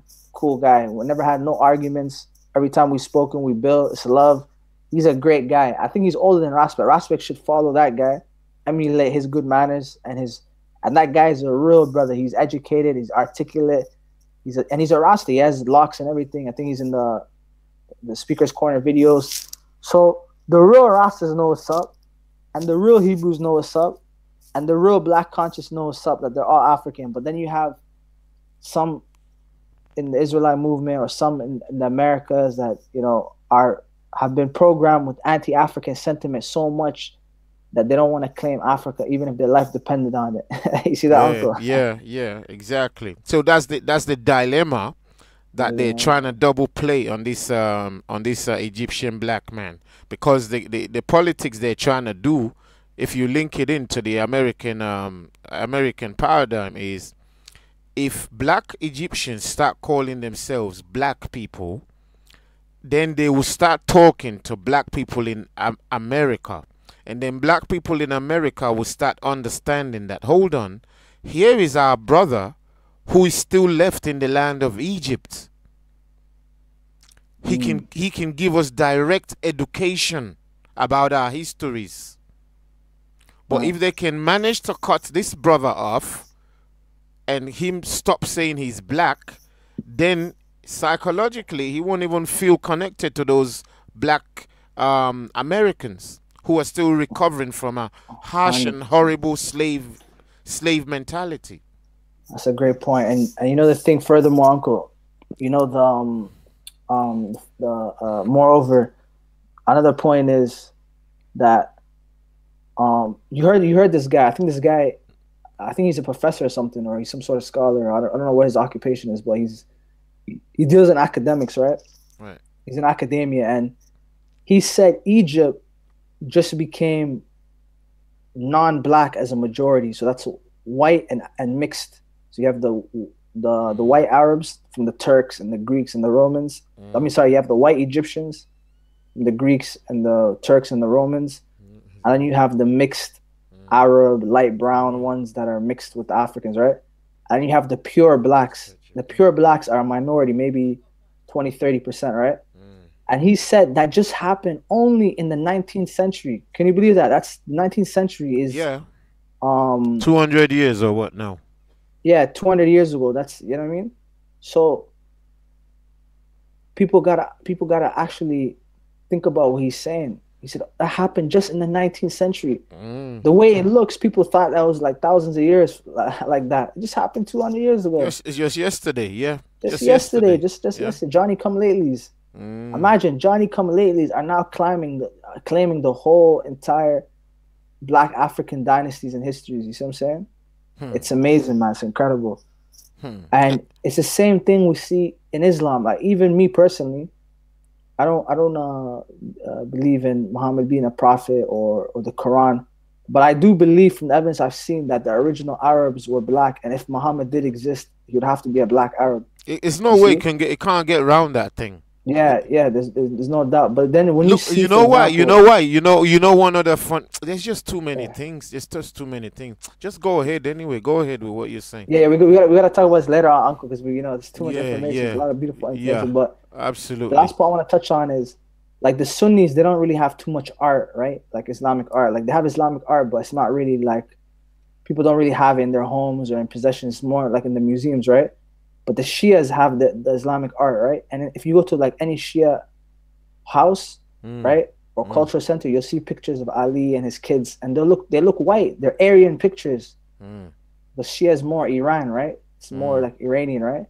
And the pictures are not black Arabs that you see in Yemen and stuff today, because they say Muhammad's family was a pure Arab from Yemen. Let me tell you something. The pictures of the Shias of Ali and stuff. If you could just right now, if you go to Google, could you type in picture of Ali or something, just so the family could see quickly? Say, where did you want us to go? Google images. Yeah, if you could just type in Shia Ali, just type in Shia and then Ali, and the family can see exactly what I'm talking about. Because we don't need to just talk. We need to show and prove so people can know what we're saying is facts. You know? Yeah. Right. Because we don't want to be like these speakers corner preachers that just talk, and then they never prove nothing. You know, there's just rhetoric. You know. Does this suffice for us? We can't see it right now. Just you have to wait a couple seconds. Yeah, just hold the page still, and then we can see it. Right. You can the family see this? This is the white Arab Ali. Just click like the whitest one, or the one that's very vivid. You see how easily they made him look like the same Jesus Christ of today. Right. You see that? Let me click on this one here. You see that? People, you see this, guys? This is what I'm telling you. Aryanization of Islam. Even though Islam as a philosophy, I believe it's... I'm gonna do two things. I'm gonna do two things right now, yeah? It's nonsense, but you can see right here. I'm gonna do two things right now, you know. I'm gonna do two things right now. I'm gonna do this quick. Give me 2 seconds, family. I'm gonna stop this window. Which window is it here? Okay, I'm gonna stop this window. Give me like 60 seconds or 120 seconds, family. Yeah, I just wanna compare. We wanna compare, you know, this Ali with Jesus Christ, innit? You could see the game. See the game being played. Yeah, I don't know if we want to go into some iconic ones, just so the picture looks a bit more. I know you all know what we're talking about right now, anyway. But you know, the game is just the same. Oh, let's take this one for example. Yeah, let's take this one, because you know the game becomes clearer, family. Okay, so let me go here. So give me a second, family.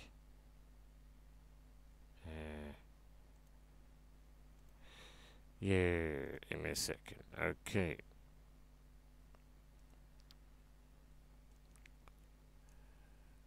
Right. It's amazing.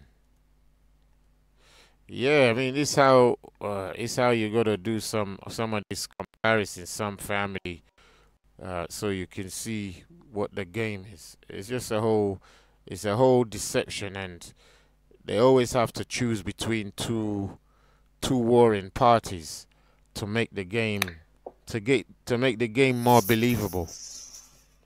You know? I think, Uncle, your the video is not up on the same time as what you're doing in real life. Oh so no, I'm just trying to create a photo at the moment.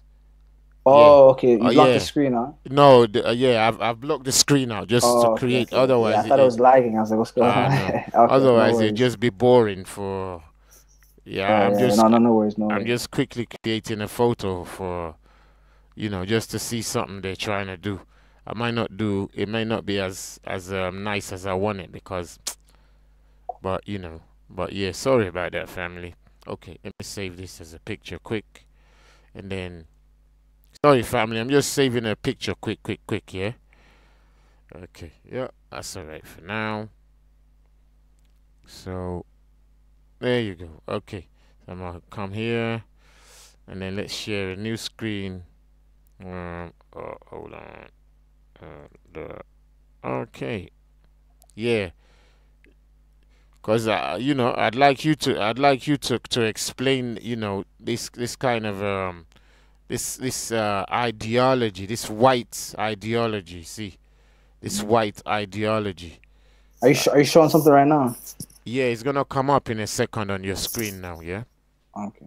It's gonna come up in a second. Oh, okay. We see it. Yeah. Right. So you see that, guys? They give you it's like Crips and Bloods. You know, you join the Crips, you sell drugs to your own people, you kill your own people, or you join the Bloods. You sell drugs to your own people, you kill your own people. So both are evils, and you pick one, which color you want. Which color you want. But in this case, the color is the same. It's whiteness, but the religion is different. So you want white Jesus or you want white Muhammad? White Christianity or white Islam? There's no black at all. No, never any black one. Yeah, nah. Never any and black. When they do give you blacks, Uncle, they'll give you not the top, not the head honcho, you know. They'll give you like the 5th, 6th, 7th fiddle, you know. Right. They won't give you the head honcho. For example, I've heard many Christians be like, "Oh well, yeah, Jesus is white," but or they might say, "Well, Jesus was a olive skin white or Caucasian," but they'll say, "But Simon the Canaanite was black." But who the hell is Simon the Canaanite compared to Jesus? You see what I'm saying? He's a nobody compared to Jesus. Not on the same level, right? According to the Bible. Same thing with Islam. They might say, "Oh, Muhammad was black," or Moses was black, or whoever. But they'll never say Muhammad. Who's Bilal or Moses compared to Muhammad in Islam? It's not even no comparison. You see what I'm saying?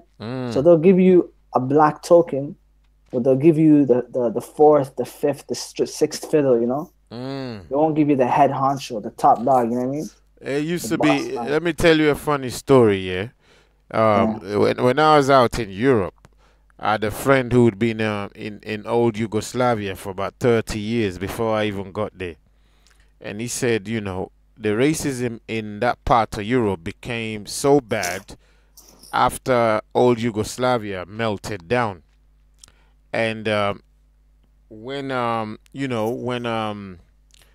the what's his name was the president of or prime minister of old Yugoslavia, Tito, when he was in power in Yugoslavia, they valued black people in Africa so highly.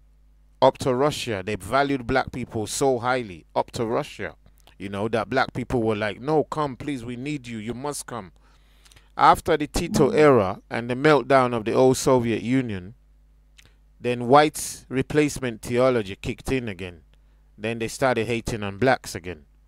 So this friend was complaining that it's so hard to find a wife in Europe because women don't normally go that distance. They don't normally go that way. Russia, Eastern Europe, only the men. So it's hard to find a wife. But anyway, when you do find a wife, and it's going to be, what you can find, which will going to be a Caucasian woman, the white men don't like to give you their best white woman. Right, 100%. They have grades of white woman. Mm. The white people have grades of their own white people to say, okay, because it's a black man, we better not give him one of our best women. Let's give him one of our cruder types. Right, the outcast, the white outcast. Yeah. So the one that's I mean, like I can pluck up some. I can yeah. pluck up some pictures so you can see what I'm saying, what I'm talking about right now.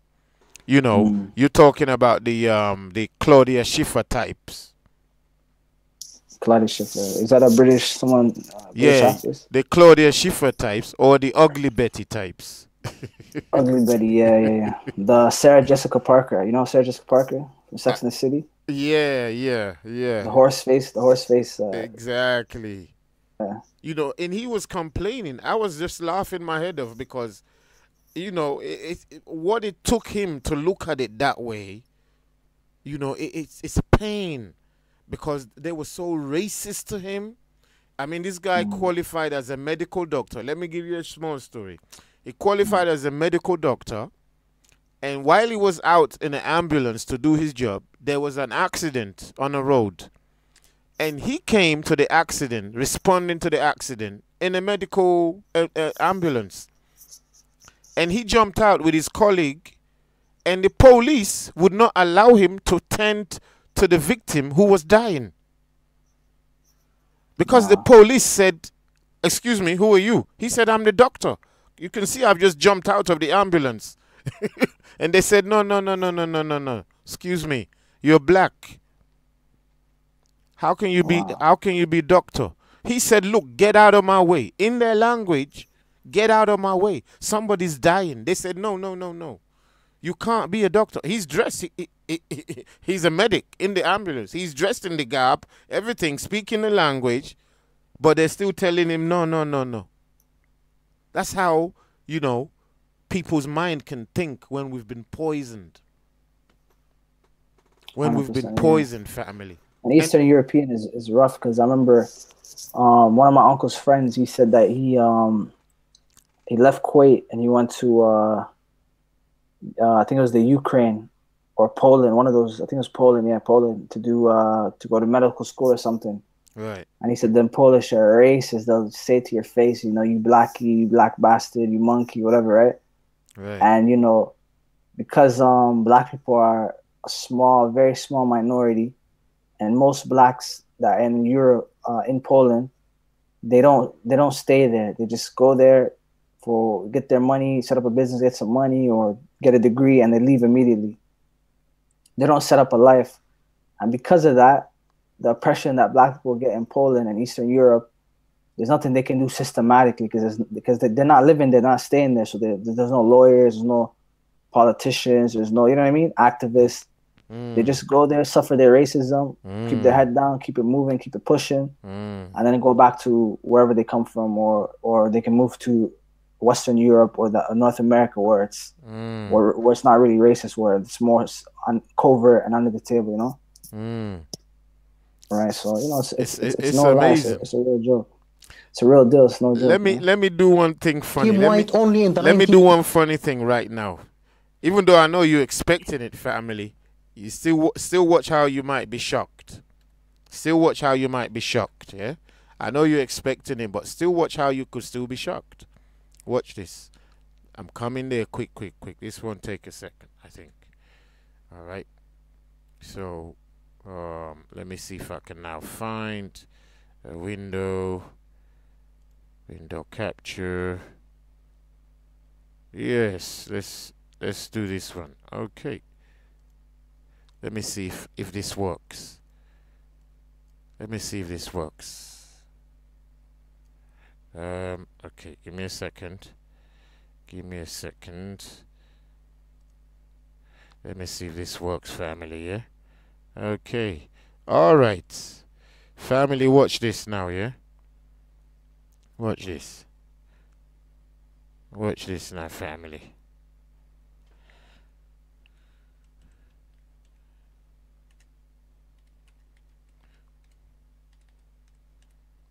Watch this now.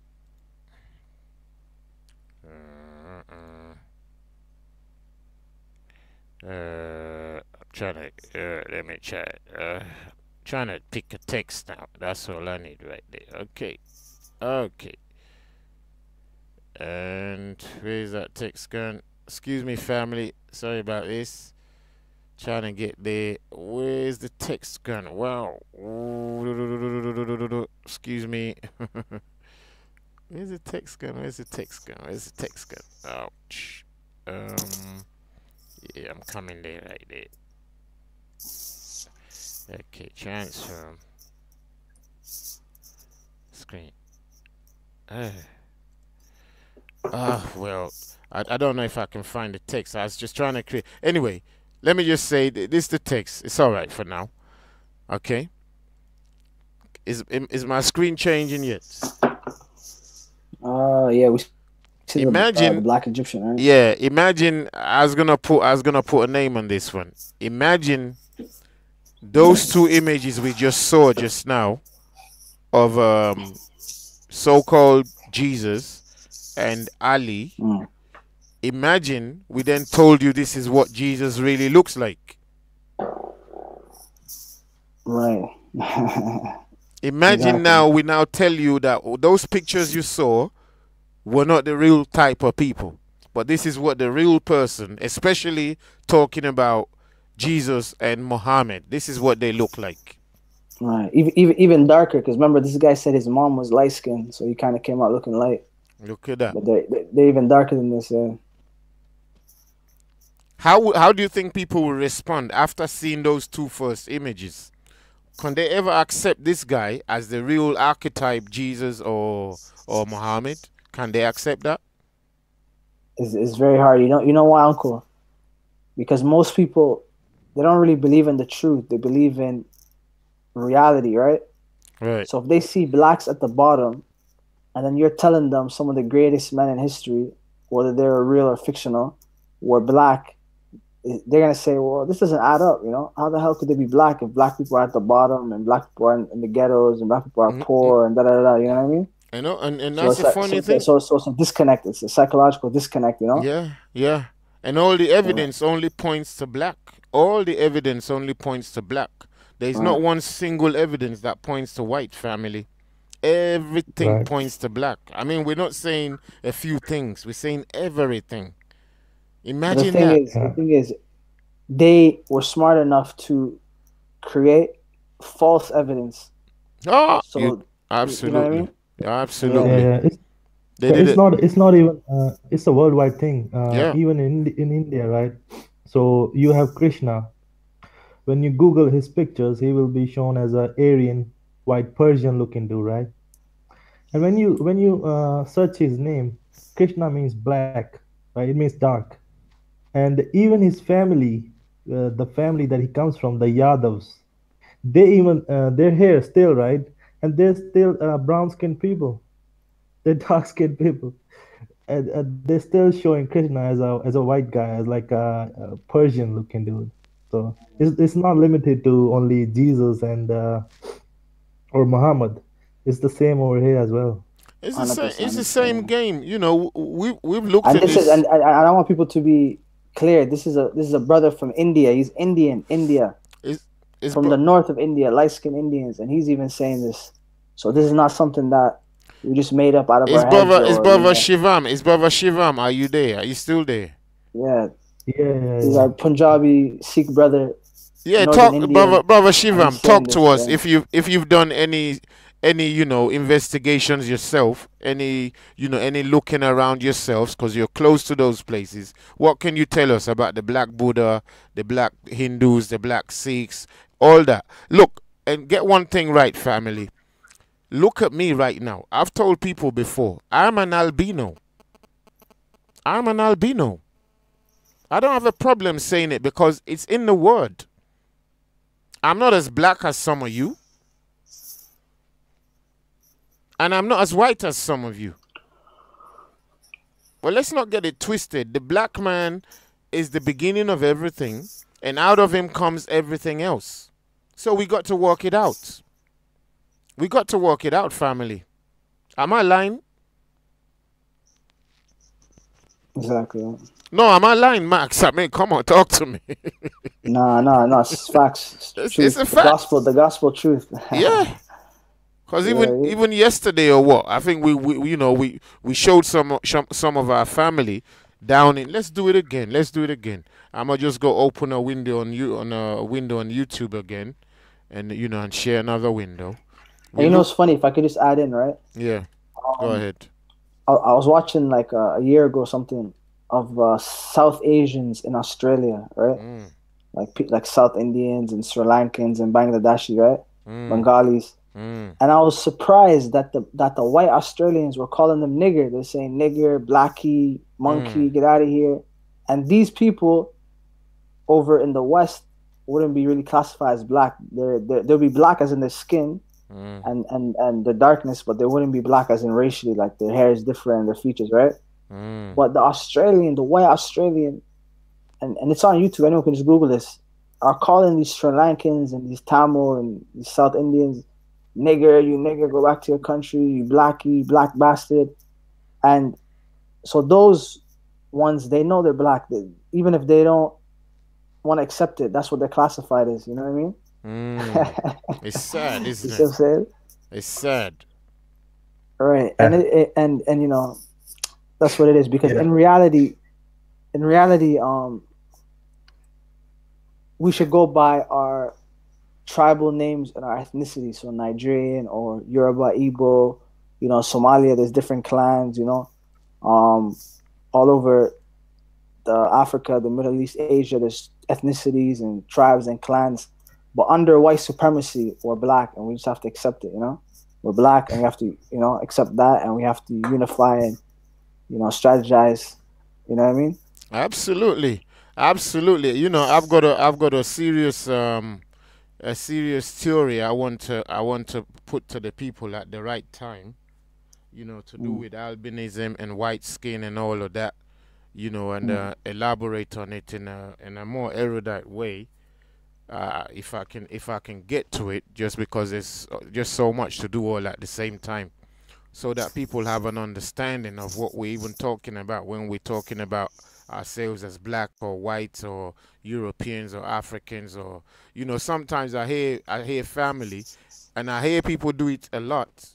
I call it intellectual ignorance, but because it's easy and convenient, we do it. Say for example, we're speaking right now, somebody might say, yeah, the Arabs, they are racist. Guess what's the first question I ask them again? Brother Max, get what question I ask when I hear somebody say that?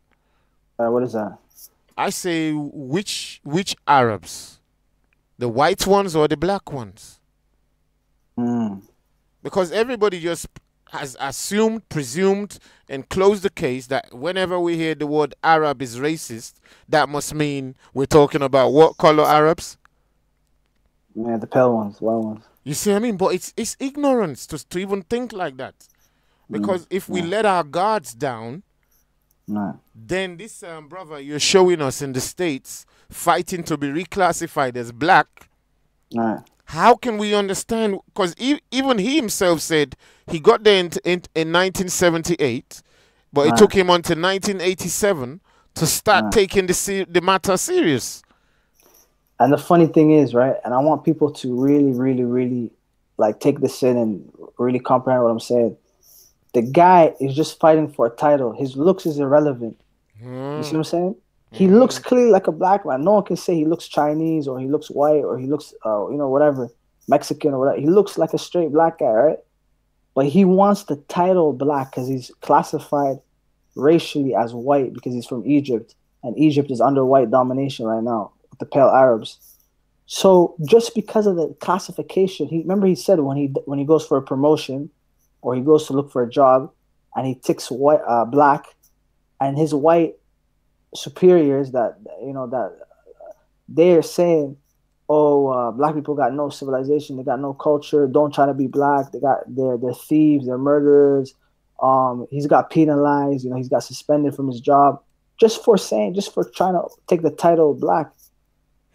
Forget his looks, he just wants the title, which is showing you that these people that are running the show, some of these white elites are so anti-black that they even hate the word black, they even hate the title black, the association with black. And unfortunately, you got brothers who buy into this and themselves are anti-black. Like Ezra, he's anti-black. You'll say, I've seen him in the chat, you say, I ain't no stinking dirty African, blah, blah, blah, I ain't black, da, da, da. He is a slave of the white man. He's bought into anti-blackness. He hates the title black. He hates the land of blacks, which is Africa, the continent,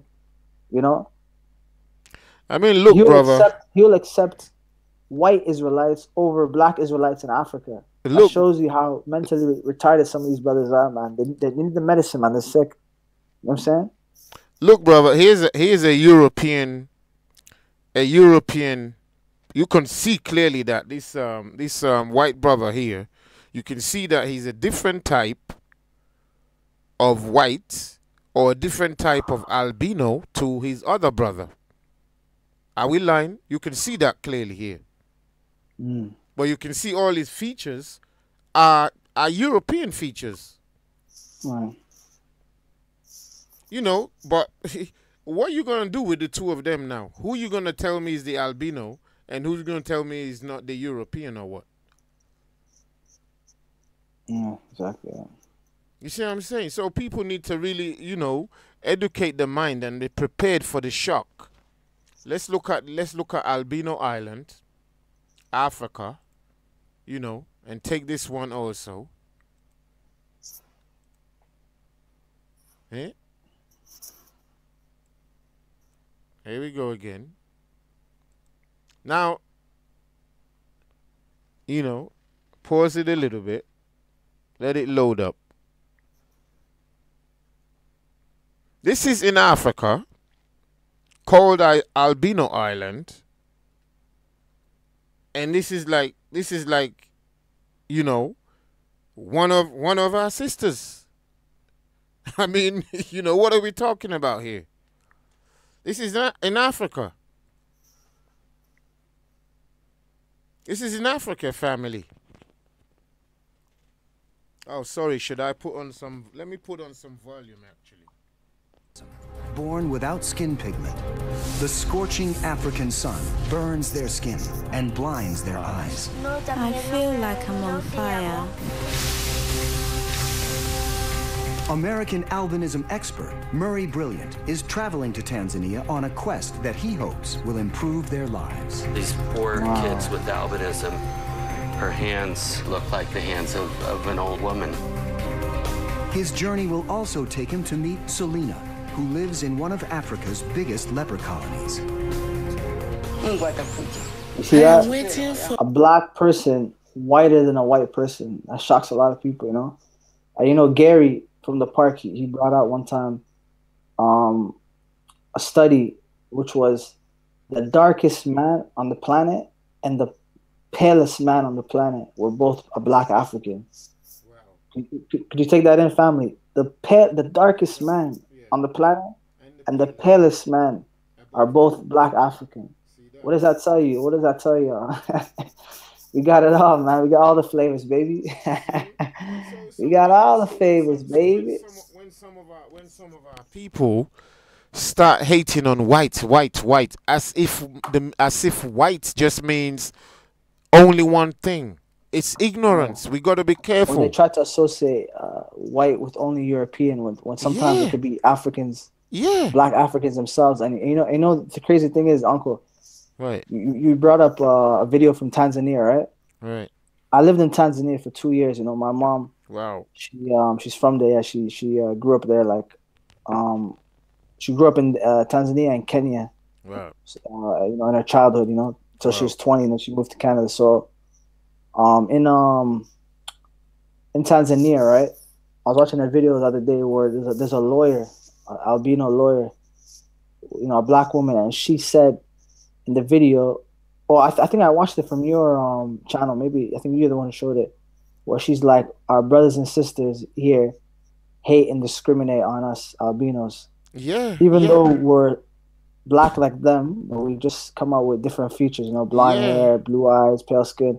Yeah. And she said also, what she said? She went to the dictionary and she showed the Swahili word for albino means like an evil spirit that has entered a child. So it's like a derogatory term. Just the word. So when Swahili people say albino, they're saying a demonic spirit brought from a past life to torment the child. So they believe it's like an evil spirit, and they reincarnated from their past life to get tormented as a punishment. You know what I mean? You know, so it's crazy. Let's see who else is on the panel there. Is that Brother Shiva? Yeah. You wanted to say something? I saw a video. Okay. Yeah. I want to say something about this, right? With the albinism as seen as a something entering, like a negative energy or something entering the child, right?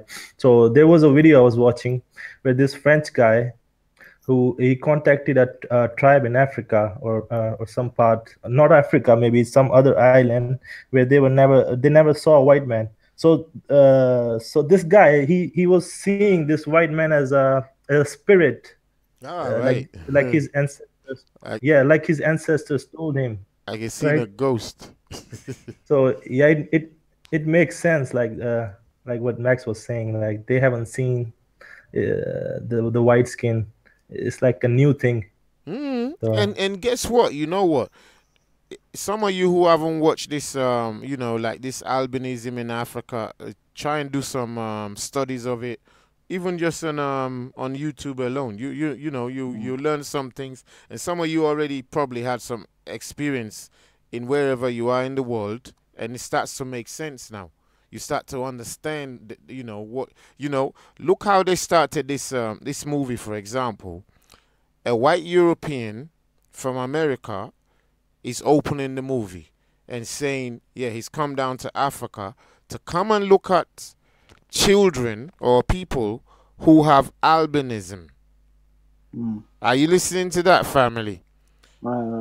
He's come to look at them who have what? They have albinism.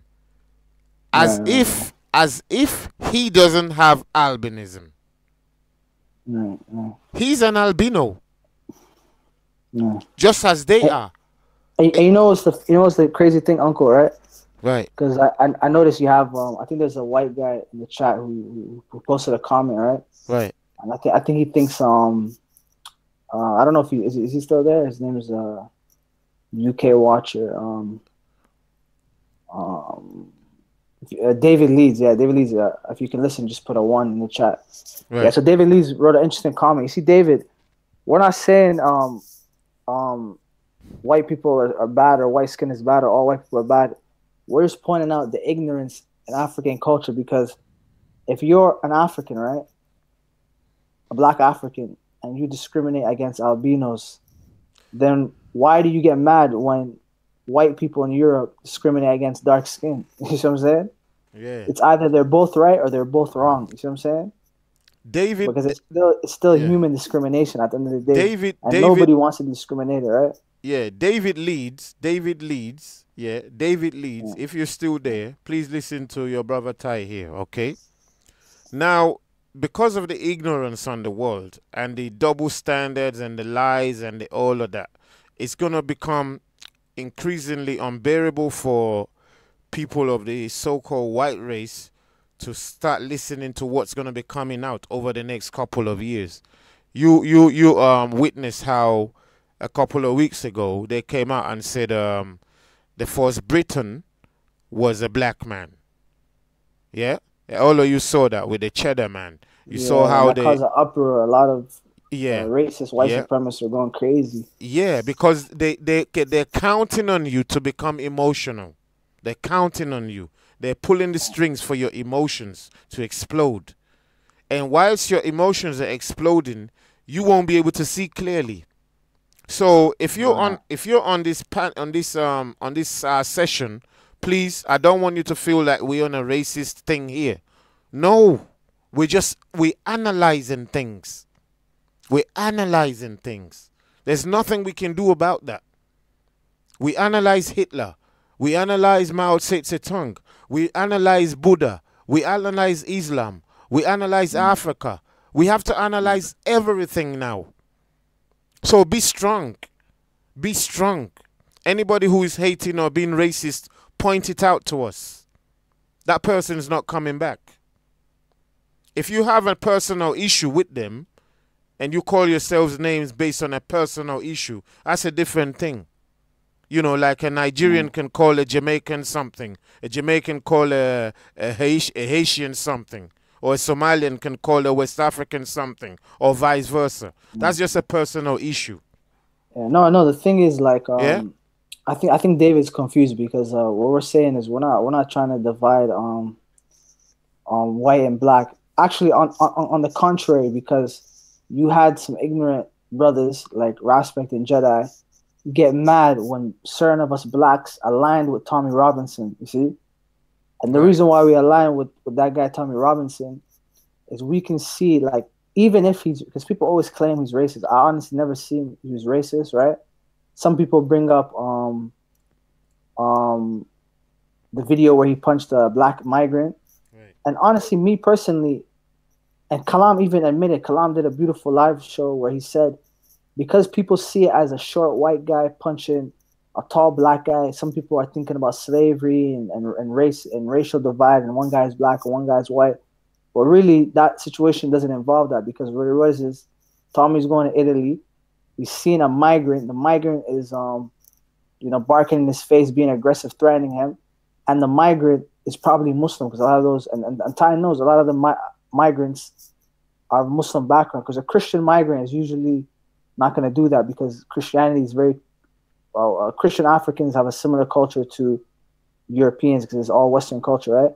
Whereas Muslims have a very hostile, aggressive, So that black migrant, who's probably a Muslim, was, intimidating Tommy, and Tommy probably thought he was right to punch him. Honestly, it doesn't matter if the guy was white, Asian, we're doing the same thing. The guy's look, you just need to go to you just need to go to Russia. White Russians are always punching each other. Right. Yeah, because somewhere you need to be exposed to things before you just get emotional. Come to Nigeria, black Nigerians always fighting each other.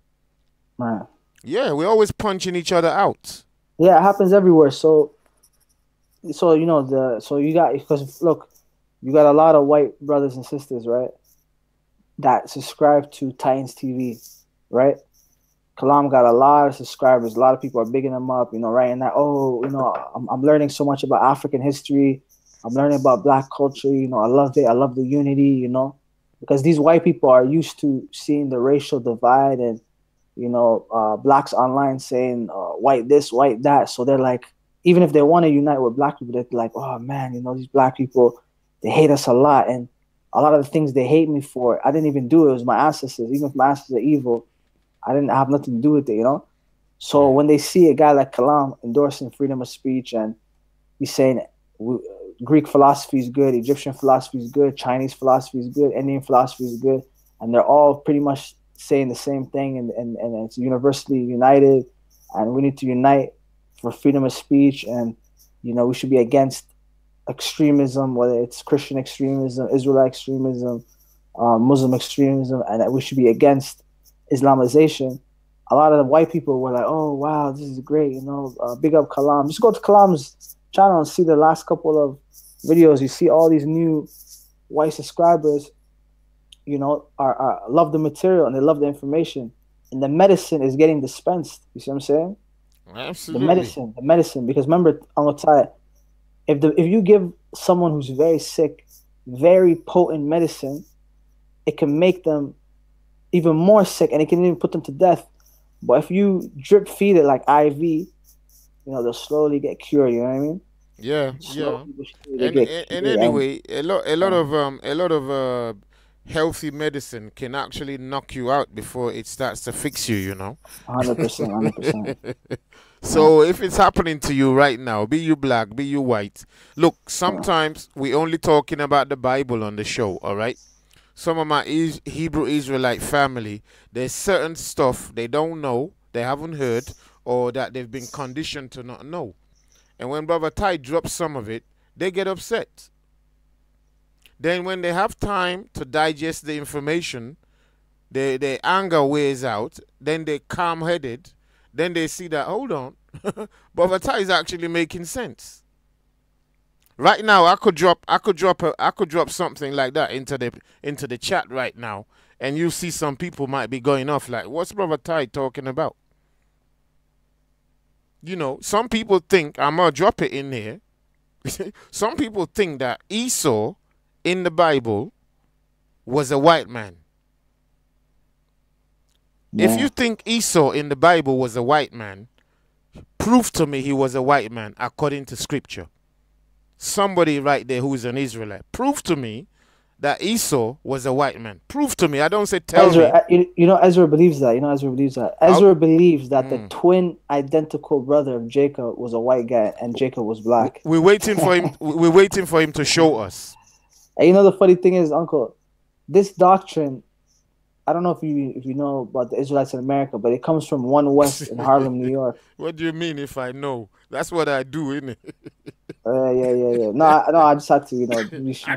I know what you're saying. I know what you're saying. I'm just saying. So this is this is a doctrine that I see a lot of the but it's funny, even if that's the case, let's say for argument's sake, that's the case, right? They're saying that the Edomites are genetically their cousins, because if your father, they claim is Jacob, his twin brother from the same mother and father is Esau, then that means that they were brothers and their children are cousins. So they're saying that Europeans are their cousins, and they're saying that Europeans are more genetically closer to them than Africans. That's what they're saying. On that level, they have some room to maneuver. The level I want to go is a room where they can't maneuver at all. And the level is this. If they say they're cousins, don't forget you're dealing with Hebrew Israelites who just they've just read the scripture. They want that doctrine to stick. It's not going to change for them, and you can't. There's no room for any maneuverability with them on that scripture, because they want people to accept that the white man that we see today is Esau. They want us to just accept that. But what they will not do is take you to Africa and point out at the albino and say this is Esau. They don't want to do that one. Right. They only want to come to America and Europe and point and say that's Esau there. But we know that the Bible is an African story. Well, if Jacob was black and his brother was an albino, well, we got to look for albinos, don't we? Exactly, yeah. How did albinos morph into straight nose, thin haired, that can people? Happen. Don't even ask that question. Even in Somalia, we have, you have perfect straight nose, black. No, but I'm talking about but they're saying that the albinos are like the Bantu kind of albinos, right? The ones with the flat noses and kinky hair, right? Okay. So I'm saying, how did that turn into like an Indian albino where he has like straight hair and a straight nose? You know what I mean? Like straight up. Yeah, like he just transformed it. Doesn't make sense to me. They don't even like to tell you Talk to me, brother Mike. How are you gonna have a baby, two babies right now? Yeah. Say you living in northeast Africa, which is black people's land, and we're talking about a period when 99% of the people on the earth were black. Yeah. Just put those factors into place. 99% of the people, if not 99.9% of the people on the earth were black, because we can work it out. We can work the numbers out, yeah? We can work the numbers out. We've done it one day with my young brother. I just said, let's just do it generally. We did it. We fast forwarded it, and we brought it back. And we even till today, we can still see the numbers. Black against white, or brown and black against white skin. Even today, I think white people, like pure white, like European whites, only consist of 9% of the world.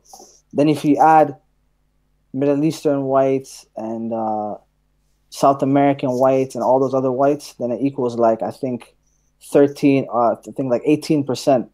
So at least they're like 9%. At most they're 18%.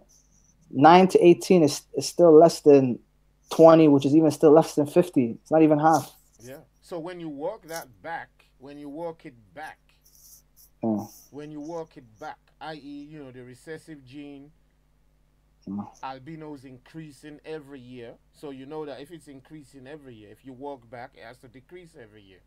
Yeah, we're not saying there can't be any other factors, variations, and so on and so forth, but we know that normally when something is going bad, it's going bad increasingly. If it's going better, it's going better increasingly, and so on and so forth. So when we walk it back, we can tell that obviously everybody agrees that the first man on the earth was black. His wife was black. Their children were black. So you say Esau and Jacob came out. Esau was white. We say no problem. So when Esau was getting married, who did he get married to? Since he's the only white man, who did he get married to? A black woman. Well, if he gets married to a black woman, guess what child they have? That's even worse for them because, and I've heard Israelites, the other Israelites on this, even if Esau was a white, even if Esau magically, by God's will, came out as a white European, right? And that's what happened. But he married dark women. I think he married Hamitic and Egyptian women, right? Ishmaelite and Egyptian women, if I'm not mistaken, right? Hamites and Ishmaelites, right? They're all black people. Right, and they're still black at the time. So even if he was white, how would his kids still? Would you know what I mean? That means that he was white. He married black women, and his kids still came out white. That means like it was some powerful gene that just stuck on. Like it doesn't make sense. Yeah. They're basically saying that the albino gene is stronger than the African gene, the normal African gene. But it's funny. These Israelites like Ezra, they always say. They believe in modern science when it says black genes are dominant than white genes, right? But when it comes to Esau, it's like the reverse. Oh, but Esau is an exception. What do you mean it's an exception? Yeah. What's going on there, right? You know what I'm saying? Yeah, that doesn't make sense. Yeah, but you know what? I think we should wrap up the show, Uncle. It's like 4:30 in Canada right now. I need to go to bed, man. Okay. Yeah, we should continue the show like in like 12 hours. A lot of information. Family, if you haven't hit the like button, hit the like button. Hit the like button. Hit the like button. Hit the share, like, subscribe. Please also support us. Go to our thingy, donate. Come to the website, register. We're building up a family. We're building up a project. We want to do Africa projects. If you don't want to go back to Africa yet, look how you can support us, those who want to go. We want to send down a search team first that's going to go down there and bring back a report to people of what's available for them, And those of us who still want to stay or who ain't ready to go back yet, support us because we want to be running programs from here to there, and all that. So please, think how to support us, support this channel, support all your family channel. I'll be linking with even brother Callum to talk about the same thing. I know that Raspek is also doing something down in Africa that we have to commend him for. So anybody listening about, anyone who's Right, been that part's a good look. Yeah, it's a good look. That one's a good look. yeah. So anybody who's been listening to Brother Ty for a while now knows that I haven't had anything negative to say about Raspek until he came onto my show. Well, yeah, absolutely. Until he came onto my show to be disrespectful, which I didn't expect. Because if I expected him to be like that, I wouldn't invite him on, would I? Because I don't like conflict. I don't like conflict. And I was shocked too because I thought those two guys, Jedi and Raspek, had enough respect for you that they're gonna be civil, but they were just insulting you, saying "f you," this that, If I thought they were gonna be like that, honestly, I would never invite them on. Yeah, because it was just tomfoolery, and the enemies are just sitting back laughing like this is what we want. They're clapping. You know what I mean? It's not nice. And then some other young people start to lose heart. They start to say, exactly. "Oh well, if this is it, then I've got no interest." And it divides the family, to picking sides. You know what I mean? And all types of negatives. I didn't expect that, but having said that, it's anyone who's unfortunate. been listening to me knows that I've given praise to Raspek in his absence. I've given praise. I've used you as an example of somebody who is doing something when they say action is what speaks louder than words. So, but nobody picks up on that to say, no. Uncle Ty never really actually jammed you down. Uncle Ty actually has given praise to Raspek a couple of times properly. Nobody pulls that up. But when I need to correct him, then I'm a wild beast now. Yeah. That's not right. That's shameful. That's shameful. That's not right. And if anyone, and Uncle Ty, that's a no in African culture. That's a no. If you're ever gonna disrespect or talk down on your elder, it has to be behind the scenes. Like it's not even really allowed or promoted, but sometimes it happens and it's behind the scenes. It's never in public and on camera. And you know what I mean? You know what? Let me tell you, Raspek. Jedi, let me tell you. Let me tell all of you young men, yeah? If you're not even 40 years old, you don't know what you're talking about yet, yeah? If you're not 40, that's why they say life begins at 40. You've got to be 40 years old to even start to understand what you're doing on this earth. Yeah, they call that midlife. It's like half lifespan. Yeah. Around 40, 50 years old, yeah, half the lifespan. Yeah. So when you're now talking to Brother Ty, if you know who Brother Ty is, I ain't joking with you. I've got like at least 3 lifetimes compressed into me. 3 lives compressed into me. I have. You can't find that almost anywhere, but I'm humble with it. So I don't disrespect nobody. My elders, look at when Danjuma came to me. You think if I wanted to go on like Brother Jedi or Raspek, you think I couldn't blast him in 1 minute? What does it? You should have though. You should have. He was very disrespectful. He's coming. I don't even know him. Because you guys are the same age. You guys are the same age, right? So you should have blasted him. I don't even know him. Look at a black African man. Is that how you come to another black African elder? Is that how you do it? Well, it depends on your ideology because the other black Muslim, remember you showed last time you showed the short one with the skull cap. Remember he came up to you and he's like, "Yeah, that guy Juma's crazy. He's a bad mentality. He doesn't represent real Muslims." Remember that guy? Right. Yeah. And that guy's a black Muslim, but we don't have no problems with that. Those type of black Muslims. Yeah. But the Salafi slave black Muslims, those are the worst. We have all types of problems with them. The Salafi slaves, Wahhabi slaves, blacks, It's so sad, but it's very sad. Yeah. Brother Raspek never had anything but praise from my mouth.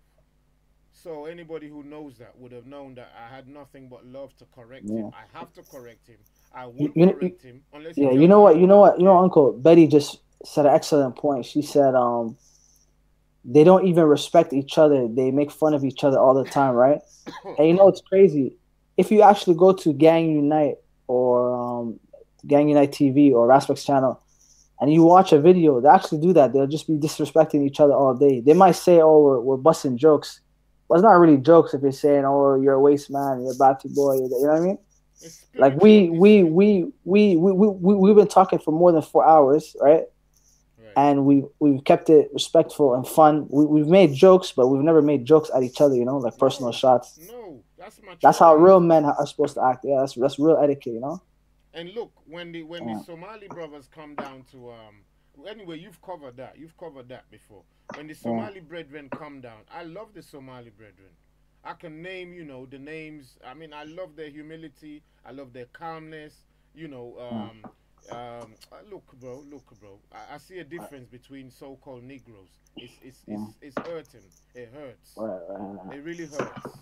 It hurts. It depends. It's all about family values, you know, because you know Jedi is Nigerian in name only. You know what I mean? Like if I seen Jedi, the way he talks, the way he acts, I would have never in a million years guessed he's Nigerian. I said, what? You're Nigerian. Nigerians, I know they are way on a level, you know what I'm saying? But it's the environment. You see, if you're an African and you grew up around other Africans but haven't been in Africa for many centuries and they have a totally different culture, you see what I'm saying? They're going to grow up different, you know? And that's why they don't have that family values, respect. And that's why when you ask Jedi, do you have a father? It took like 3 minutes for him to even answer that because he felt ashamed, you know? And then when he finally answered, he's like, yeah, no, I don't have a father. Not disrespecting that he doesn't have a father because that's unfortunate. It can happen to any of us, you know, whether you're black, white, African, doesn't matter. But when you don't have a father in your life, that can speak volumes in the way you talk to elder black men. You see what I'm saying? Right. Because if you never had a black man who raised you and taught you right from wrong and you had love and respect for, it's very hard to have it for other elder black men. You see what I'm saying? And as I'm saying this, look, I'm not even being disrespectful or disrespecting anybody. They're saying, oh, shut up, you know, because this is hurting them. It's daggers, you know. This is piercing their soul because they know it's true. And, you know, as black men, we got to step it up, you know, with fatherhood. You know, we can't be deadbeat dads and bum fathers, you know, because we continue to fulfill stereotypes, you know what I mean? And that's the worst thing a black man can do is fulfill stereotypes because you're proving what the enemy's saying is wrong. If you hate that, and you know, it's funny, Uncle, a lot of these guys claim to hate the enemy. Oh, we hate white supremacists. Well, wait a minute. White supremacists say that black people are ghetto potheads, but you guys act like ghetto potheads. So you're telling me the white supremacists are right? You see what I'm saying, Uncle? They're proving what the white supremacists are saying. The white supremacists say black men aren't good fathers. They're not around. And then these guys are doing the same thing. So, you know, it's a mad thing. It's a mad thing. Yeah. Showing them that they're right. You know, anyway, you know, I hope even look at this comment, Uncle. He just said, what's his name? Ezra said, talk about Ty's green-eyed kids. You see? He's disrespecting your kids. Your kids is not even, has nothing to do with nothing. Yeah, why do you want to talk about my green-eyed kids? Why don't you talk about my green eyes? My green eyes. Talk about mine. Since you know, are you? What's your problem? Are you a pedophile now? Yeah. Talk about Ty's green-eyed kids. This guy is a pedophile, man. Fuck it out. Yeah, Ezra is a pedophile. Get him kicked off the thing. I thought in Jamaica they burn pedophiles alive, man. What's going on? Yeah, he's a pedophile right now. Jesus. Hey, 789, man. 789, everybody. Ezra the pedophile. Ezra the pedophile, 789 in the comments, guys. Only a deluded person comes on. Disgusting. Adult and you know what's funny? Uncle, if you were to mention Ezra told me he has kids. If you were to mention his son or daughter, I guarantee you lose his mind. He start cursing you out. Oh, bomba clock. I'm gonna lick you down. Blah, blah, blah, blah, blah. You know what I mean? But yeah, you're talking about another man's kids. You know, it's so shameful. And that's what I'm saying. When, like, you know, the Muslims, Uncle. Yeah. Some of the reasons why they want to convert these black brothers is because they see they have a low culture. So they say, oh, well, these guys, they have. Max, you know what I mean? Brother Max. Just before you move too far ahead. Yeah, I'm going too far ahead. It won't be a far off prediction, not prophecy, prediction, to think one day Ezra is going to become a Muslim. Yeah, I can see it coming, Max. See it coming. They take a shahada. You know what's funny? You know what's funny too? Yeah. I don't know if it's the video of Muhammad hijab or if it's somewhere else. But Raspek was saying like, "Oh, I'm a Muslim. I took my shahada." Like he's trolling, but I think he's low key like serious. Like he's deep down, he wants to, join that team. Who you talking about? Raspek. I think in one of his Gang Unite live streams. Yeah, Serious. Raspek is serious. He's actually serious. He's an IDL super soldier. Eh? I watched a video of a brother who didn't show his face, saying that Raspek, you can't say you're a Muslim. You're still a kafir, even when you say you are a Muslim, because you can't be a Muslim and still be saying Jah Rastafari Haile Selassie. Yeah, man, that's that, and it's funny, Raspek, right? The way he apologizes and sticks up and is the biggest butt boy for these terrorist Muslims, right? The Salafi Muslims, right? He should go to Saudi Arabia with that madness. I'm telling you, they're gonna grab him by his black neck, his scrawny, short, thin black neck, pin his head down on a stump, get the clippers like they do in Hajj. In Hajj when they just cut everybody with the same clippers, the dusty, grimy, bacteria infected clippers. They don't even disinfect it. They're just gonna mop his hair up, give him a quick shave 1-2 times. That's it. And if he ever says, Jah Rastafari, Haile Selassie, the conquering lion of Judah, or any of that type of stuff, they're gonna smack the black off that dude's face and say, "Yeah, I would never say that." Guys, I think we're going too hard into it. I think the gap is gonna increase with you guys, so I think we shouldn't. No, go you know too what? hard. You know why I'm going this hard? Because when Elder Ty said, "Don't shake my hand, I'm not your elder," then I realized Uncle Ty was serious. If I didn't hear that, then I thought they were gonna reconcile. But when I heard Uncle Ty say, "I'm not your elder no more, don't show me no respect, don't say hi to me," then I knew the disrespect was high. Because Ty is such a positive, Uncle Ty is such a positive, lovely, respectable elder African man, that if he says it's finished, I know he's dead serious. It has to be a high level of disrespect. Because I know Ty is not going to just loosely throw out, "Oh, don't call me uncle no more, don't say hi to me," Because Uncle Ty is not emotional, right, Ty?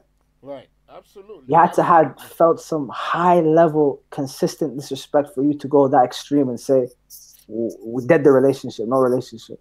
Because you know what, I've been through this kind of things, too many, and it gets tiring. You're trying to love your people. Show me what's wrong about somebody calling you and saying, what you fuck you and you're a dummy and you're an old fool, and that's crazy, man. I'm like, what's my issue with you? I'm trying to correct you, put you on the right path. I didn't come Speaker's Corner after you were there. You came after I was there. And you know what? Kalam addressed this in his last show. He said, he created a phrase called scholar gang, right? Then Raspek a couple months later copies him and says gang, gang, gang, gang, Oh, okay. And now Kalam's kind of pressured to change his saying from scholar gang to scholar squad. And he's like, why did I gotta say scholar squad when I came up with scholar gang, I'm the one who made it up. These guys are copying me. And then Sarah and because we talked about in this hangouts all the time, Sarah and what's his name? Big Bro and you and Kalam and Gabs were doing videos that are getting hundreds of thousands of views. We just seen one on your channel with 260,000 views, right? These guys saw that and they crept up out of the woodworks looking for fame. These dark miscreants. Look, let's call them that. If you ask anybody, when I came down Speaker's Corner, up to the time I started my own channel, I had no interest in starting a channel. It was people online, either on content over everything, AR23 or Titans TV, saying, "Brother Ty, we want to hear you more. We want to hear your own views from your own mouth without the Muslim loudness in there." That's what moved me to start a channel. It wasn't that I'm looking to start a channel to do something to be known. No, I've done all of that behind me. I've done all of that behind me. You know, if it's like, you know, getting I can show you a video of mine right now. It's just pure teaching for like half an hour. And this Yeah, video, I've seen so many videos like that. let me show you. Let me show you a yeah, video. just Let me show you a video. Let me show you a video. Yeah. Yeah, Bible study videos. Yeah. Yeah, you just, you know, just one. This was repasted. This was repasted at the same time that groups in America were pasting their own videos. They still can't catch up. Let me type it in there. Let me type it in there. Jehovah and Yahweh. You know. You know, Uncle Ty, we gotta wrap this up because now the trolls are coming from the woodwork. You know, and we don't got energy to battle these trolls right now. Yeah. You know, we gotta wrap it up. This is a video of mine. Yeah. I don't know if you can see the screen. Okay, here it comes. Yeah. Here's a video of mine. Let me put it back down to small size. Yeah. I don't want the names in this video being used, family. Any of you listening to it, because this was done in 2009. But this was pasted on this person's channel in 2012. But this video itself was done in 2009. Before I realized that the name of our creator is actually our own African name. Wow. And this video got 172,000 views. Look at that. Raspek ain't getting numbers like that. Jedi ain't getting numbers like that. Facts. And this is pasted 2009 to 2012. Imagine this was pasted in 2012. When this was on my channel alone, it had 60,000 views in a couple of months only.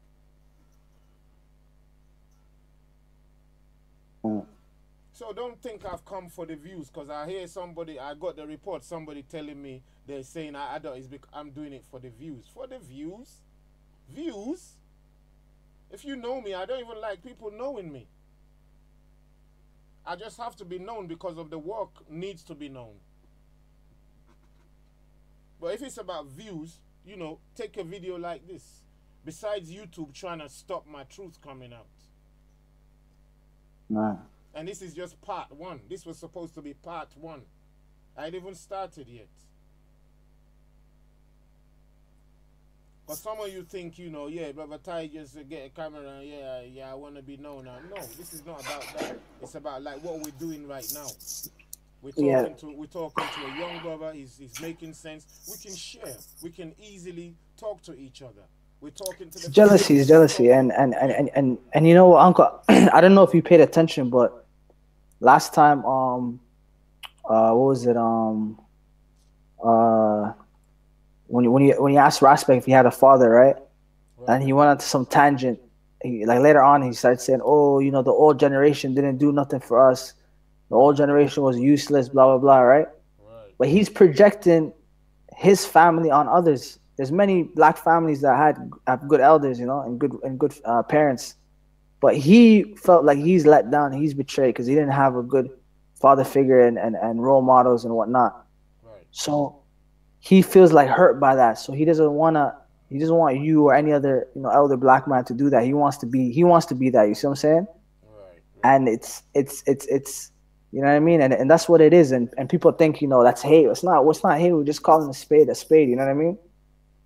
You know, that's all it is. Like you know I said to Raspek when I was talking to him, I said, "Look, Raspek, if you would be honest, tell everyone." Oh, sorry. One more thing to mention. Sorry to cut you off, because I forgot this.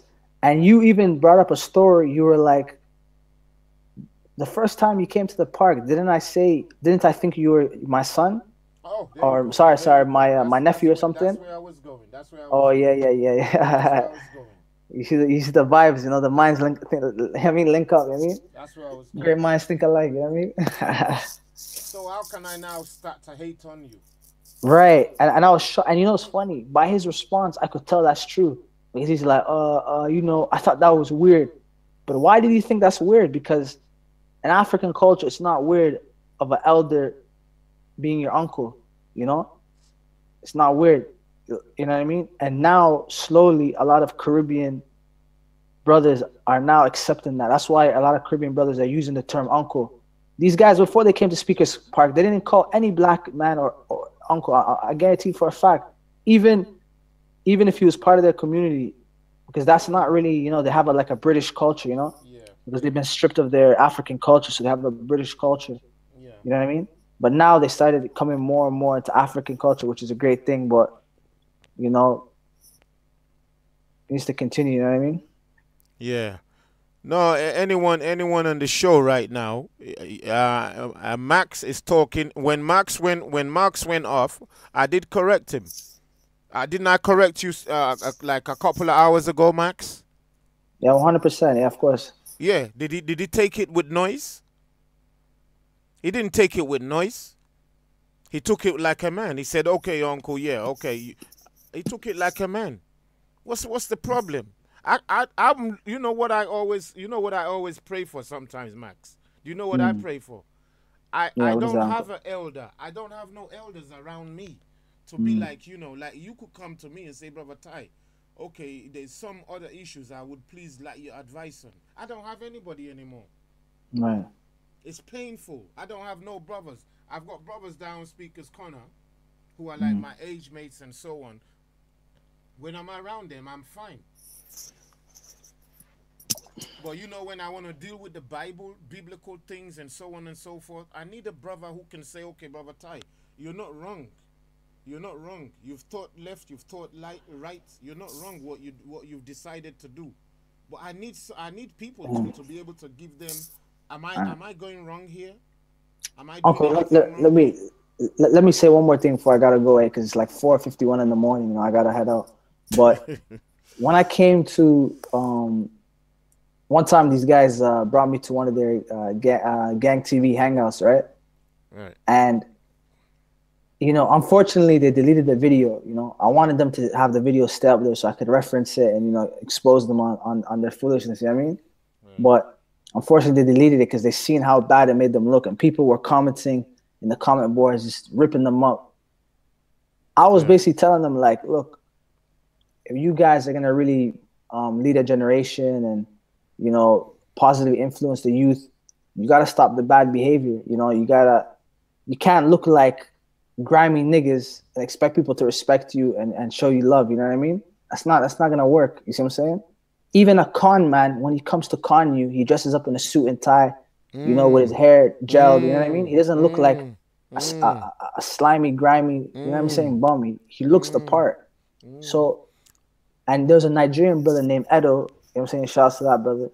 He told him, he's like, you know, if you're trying to guide a new generation and you guys are looking like dope boys, you know what I'm saying? It's not gonna make sense. People are gonna, Max, you gotta like Max, check out the analogy here. If you want to guide a new generation, you yourself got to look new. Oh, that's it right there, man. That's it right there. You got to look new. See me, you see me, yeah, man. That's it. You right know there. what? You know what? You know what? Minister Farrakhan said one day. He said, he was saying something about Khalid Muhammad. Right. He said, you know, Khalid Muhammad wanted to. R.I.P. to that brother, man. He's a great man, man. R.I.P. Yeah, no, come on, you know that. Right. I wish the brother was still around to be what he was supposed to be. Right. But you know, maybe what got him taken out was the jumpiness of youth. Yeah, he's very, very passionate, brother. Very passionate. The jumpiness of youth. Spirit. Yeah, that lively spirit. Yeah, and it blinded him to the reality of things. I.e., these are elders you're dealing with. Right. You got to tread carefully. If you don't agree with them, with elders, then keep quiet. Yeah. You know, until you get to a point where they allow you to speak like that. Yeah. Because elders don't. What are elders gonna do? They can't. They won't be arguing with you all day long, will they? Right. So check this out, Uncle. So just to finish my story, so when I went on their hangout, right, and I think there's maybe some people in the chat who were there. I think maybe Memnon was there and a couple of people, Betty. Anytime I'll talk and I'm saying anything true, they would mute my mic. And you know, when you have a hangout and you're the one who, you know, there's two types of hangouts. There's a regular hangout like this one right now, right, where nobody's really in control, and then there's one where one person's in control. It's like a live stream hangout, like the one Kalam does. So he had that type. And when he mutes you, you're muted for like 10 minutes. You can't unmute. You can't do nothing, right? You're like frozen. You just only can listen. So these guys would mute me like every time I'd speak, you know what I mean? They would slander me, you know what I mean, disrespect me, call me all types of names. All I'm telling them is, look, fix up, act better, look better, and you're gonna get all the love and support. But the reason why a lot of these black brothers, especially the black Muslims, don't want to support you is because they think you are what they escaped. Remember, Hussein and a lot of these converts said they came from no fathers, drugs, crime, ghetto. So they escaped that and went into Islam. And when they went to Islam, they got married, they had a family, they got a job, they got education, they got money, right? So Islam gave them something that they didn't have, because these Arabs and these Pakistanis and Asians, they invested in these black guys. I'm not saying they did it in a positive way. I believe they're just using them for foot soldiers and all that. But they still at least show tangible results, right? Right. But these guys, when they're saying, oh yeah, join the gang, whatever, and Hussein's looking at that like, bro, I escaped that. Why the hell would I want to go back into that? You know what I mean? You get me? You can see the videos. You can see literally Leon's videos. These guys cut each other off. They don't even let each other speak for more than 2 seconds. They're always insulting each other. They're always busting jokes inappropriate. They just look like a bunch of hooligans, you know what I mean? Clowns, you know what I mean? Yeah. So I witnessed myself, and unfortunately, to save their own asses, they deleted the video, you know?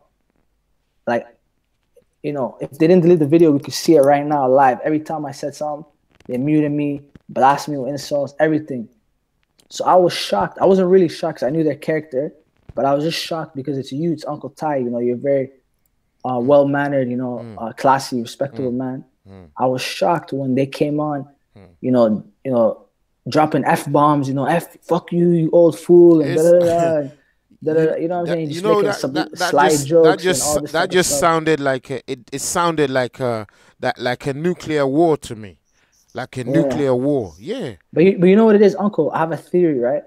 I think it's like a subliminal cry for help. You know what I mean? I think they want you to be their uncle, but their pride and their ego is getting in the way. So it's like, nah, this old nigga, he can't rule me. He can't be over me. He can't give me advice and what do they call counsel? Give me counsel and all that. Nah. You know what I mean? So I think it's like an ego, jealousy mixed with ego, mixed with shame. You know what I mean? Like all that combined. You know what I'm saying? Absolutely. Let's finish by saying. Let's Before you, Uncle Tab, before you wrap up the show, I want you to say a few words. Like, even though you guys in the same community may disagree and critique each other, you want reconciliation.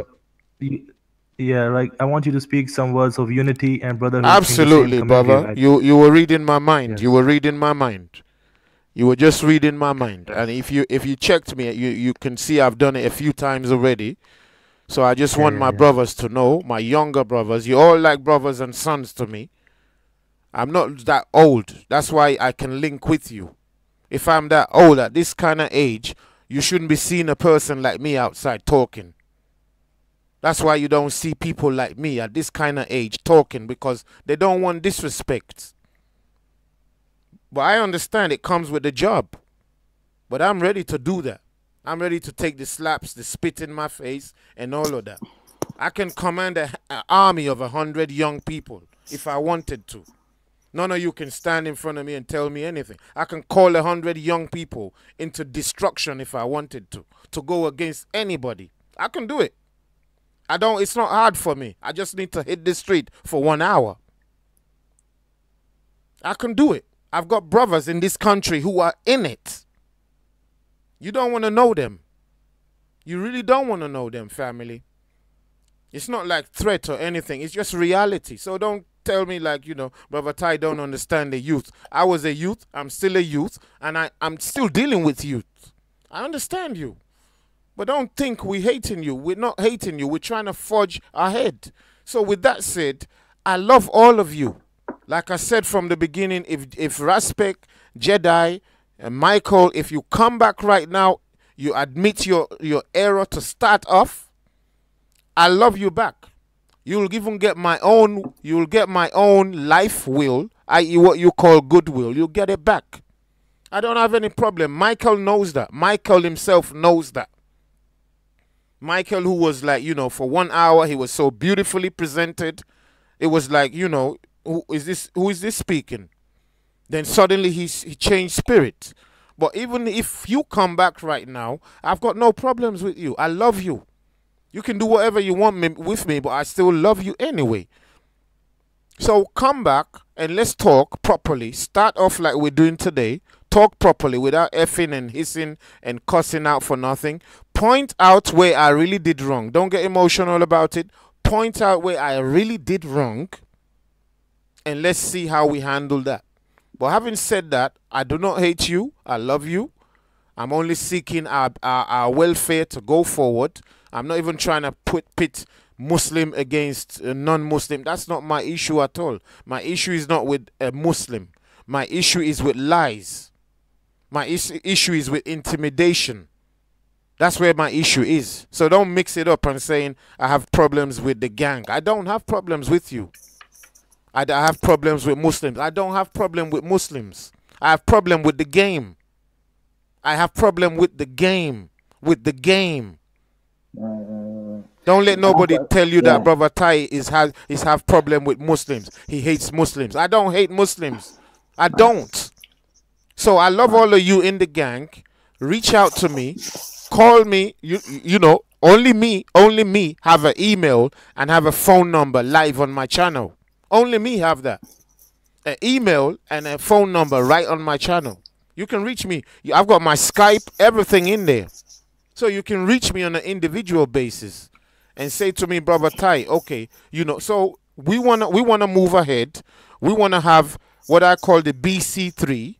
I don't care which one of you takes it over and makes it your baby, and Brother Tai can be like behind. BC3 is Black Community Cohesion Code. How do we supposed to operate so that we protect ourselves without having to sell ourselves out? That's heavy. That's heavy. Yeah, it's all of us. Drop a bomb on that. Drop a bomb on that. It's all of us, not only Respect and the GANG. It's including me. So that if everybody see me selling out in a way, you can say, Brother Tai, come on. If I see Kalam doing it, I can say, Brother Kalam, come on. If I see Sarah doing it, I should be able to call him. If I see Big Bro doing it, I should be able to call him. If we see Gary doing it, we should be able to call him. So we need to have that BC3 in place. Black Community Cohesion Code. It's not for Brother Tai. I don't even intend to stay in this country. I don't intend to stay here. You want to see me? Let's wrap it up. But if I can say just last part words is that, you know, look, I'm all for Black power, Black unity. You see what I'm saying? Black people uniting amongst ourselves, as well as Black people uniting with non-Blacks in a positive way. You know, whether it's Asian, white, Middle Eastern, whatever. As long as it's out of positivity and love and, you know what I'm saying, good manners, there's no issues. You know, I myself, you know, I get slander thrown all the time at me. They say I'm anti Muslims, but how could that be if I have a Muslim parents and Muslim brothers and sisters and family? No, I'm just against anti-extremist, hateful, cancerous ideologies, whether it's extremist Islam, extremist Christianity, extremist Hebrew Israelite, extremist Judaism, extremist Buddhism. It's all poison and toxic. You see what I'm saying? Right. And I took the time out to watch and right, that's true. Black first, you know, we should be Black first, and every community should be for themselves first, because that's a good thing for themselves. Absolutely. And yeah, and last I want to say is, you know, I took the time out to watch Jedi's channel, you know, Jedi Online. I watch Gang Unite TV, Speakonomics videos, and I think deep down these guys are good guys. You know, I'm not saying that like because it's politically correct or whatever. I honestly think these guys, Jedi and Respect Jedi, even Rico, you know, people on the panel can tell you that guy, he's always disrespectful to me, mocking me, disrespecting him, you know what I'm saying? And I'm a big guy. I'm like 6'2", I'm 100 and like, you know what I'm saying, 80 pounds. I can get down if I wanted to. You know what I'm saying? I could see you in real life, you know what I'm saying? But we don't even need to get into that. That's what the enemy wants. You know, as Black men, we need to show positivity and love, you know what I'm saying? But even a guy like Rico is very disrespectful and always trying shit. I still see good in him. I see him say a lot of good things, positive things. I feel like he wants good things for his community, his people. Even same thing with Ezra. I like Ezra, you know. Ezra might not like me, but I like Ezra, you know. We bust jokes and we laugh and we get along. But I think he's trying to get extreme these days. I don't know why. maybe it's something going on, or I don't know, or maybe he feels like he has to stick up for his group, you know. But look, we're just trying to bridge the gaps, and we're just trying to unite on positivity, and good works. You know what I'm saying? Absolutely. And we're not trying to deal with. We don't want, like, look, me personally, and I think this applies to Uncle Ty. We're anti-niggatry. Any niggatry, which niggatry is coonery and buffoonery. We're not dealing with that. We don't want to deal with that. Coonery and buffoonery is a no-no. You know what I'm saying? If y'all are against coonery and buffoonery and niggatry and just low vibration behavior, give me a 7, 8, 9, man. And that's all I gotta say. It's peace and love. You know what I'm saying? Hopefully the family builds stronger and stronger, and it's a good look. That's all I gotta say. I gotta head out, man. It's 5 a.m. I gotta say peace to my Uncle Ty. You know what I'm saying? My dear beloved, African uncle. Shalom, salam, peace, hotep. You know what I mean? Yeah. Peace to the family. You know what I'm saying? I'm glad to be on the panel today. Hopefully I can come on tomorrow and in the future. Absolutely. And give some informative information to the people. Shout out to all the people that are showing me love today in the panel and supporting me. I've seen a lot of great comments. It touches my heart. Shout out to Shivam, you know what I'm saying, my Indian brother. I spoke to him many times, and peace, salute, you know what I mean? Absolutely. I'm out. All right, brothers, that's it from Brother Max. Please give him a 789 for me, Brother Max, and we'll be seeing him again very shortly. Hopefully, we'll be able to do something this evening. If not this evening, tomorrow evening. So keep your ears peeled, as they say, because we'll be coming back again. Like we said, and like Brother Visha Shiva said, Brother Shiva, are you still there? Yes, I'm still here. Brother Shiva, you want to say a few words to the family as well?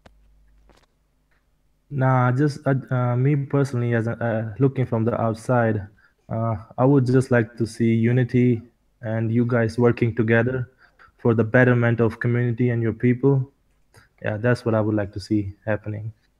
Okay, brother, promise me you'll be back on our show again. I'll try. It's the time difference, Okay. What time are you where you are now? It's 2:37 p.m. in the morning.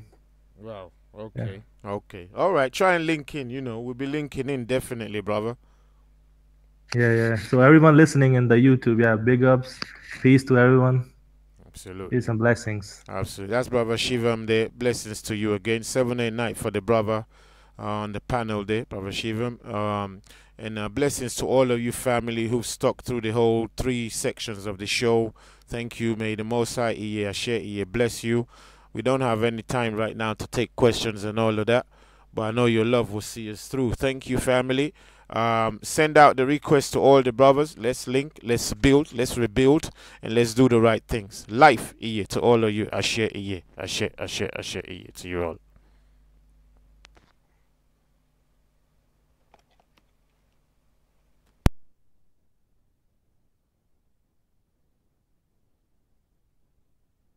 Sorry, family. I just realized I wanted to do a shout out to all of you family, actually, because there's not too many of us. So let me run through your names on a one-to-one basis and a big up. I want to say first shout out to Janice. I wanted to say Janice Ritchie. Shalom to you. Shalom. Scotland, right? Big up Scotland in the house. Shalom to you. Mercurial Elohim. I'm greeting all of you. Memnum Neteru. Even Ezra, you get your greeting today. You need to get yourself sorted. Whatever you want to do, let me know. But we don't need to be fighting. If you don't want to talk to Brother Tight, please don't come back on the chat. If you want to, then do it right. That's all it takes. Virtual humanoid, shalom to you. Mercurial Elohim, Miss London Yoruba, shalom to you. Ekale, Ekare, Ekaso. Big Zone, Memnon Neteru, Janice Ritchie, where are we here now? What Betty Ward, sister, you alright? Big Facts, shalom to you still. Shelohim, shalom to you. Shalom to you all, shalom to you. 9 the 99, shalom to you. Shalom to you. Thank you for your comments. Thank you for your support.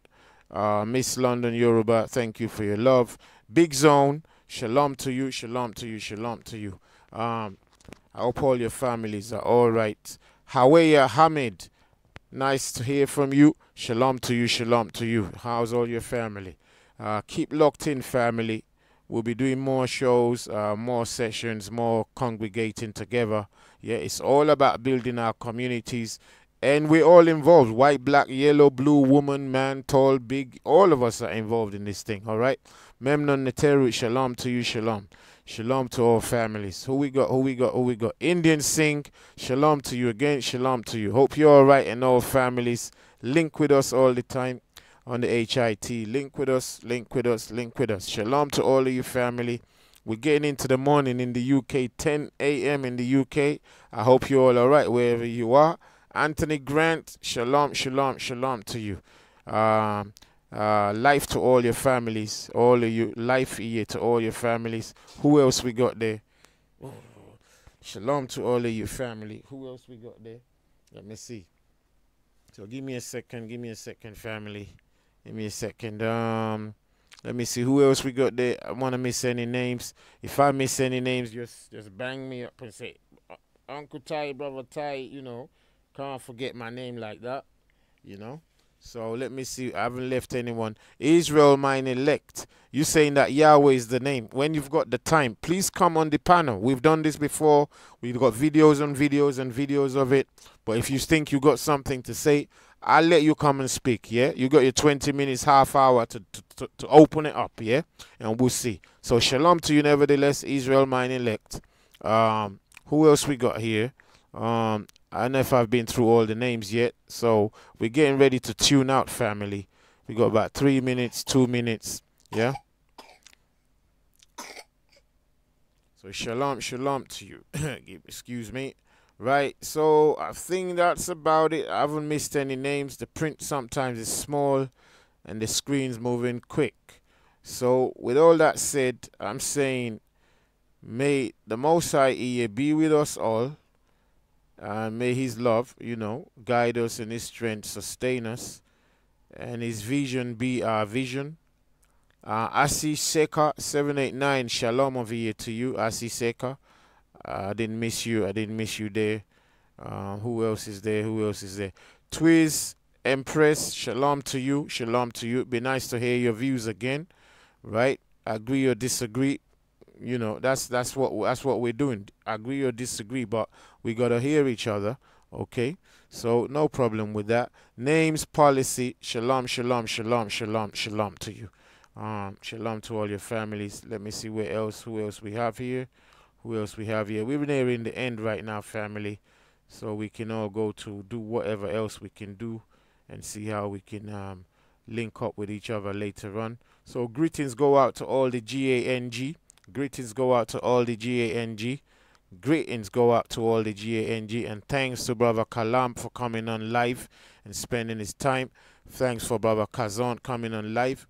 Thanks to all the panelists coming on live to spend their time. We appreciate that much. Let this greetings go out to all our families everywhere, all over the four corners of the earth, to all the 12 all the 12 tribes spread abroad into the diaspora, out of Africa, into Asia, Europe, Americas, Oceania, wherever we are.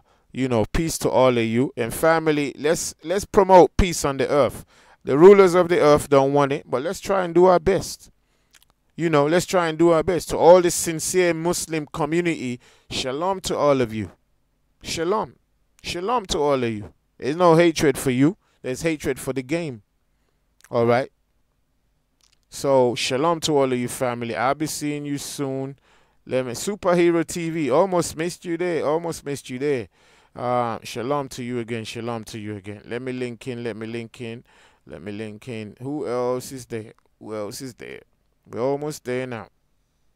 Right. I think I've covered all our names. All our names. So, shalom to all of you. Shalom to you. May the peace of the Most High be with you evermore. Asher, to all family.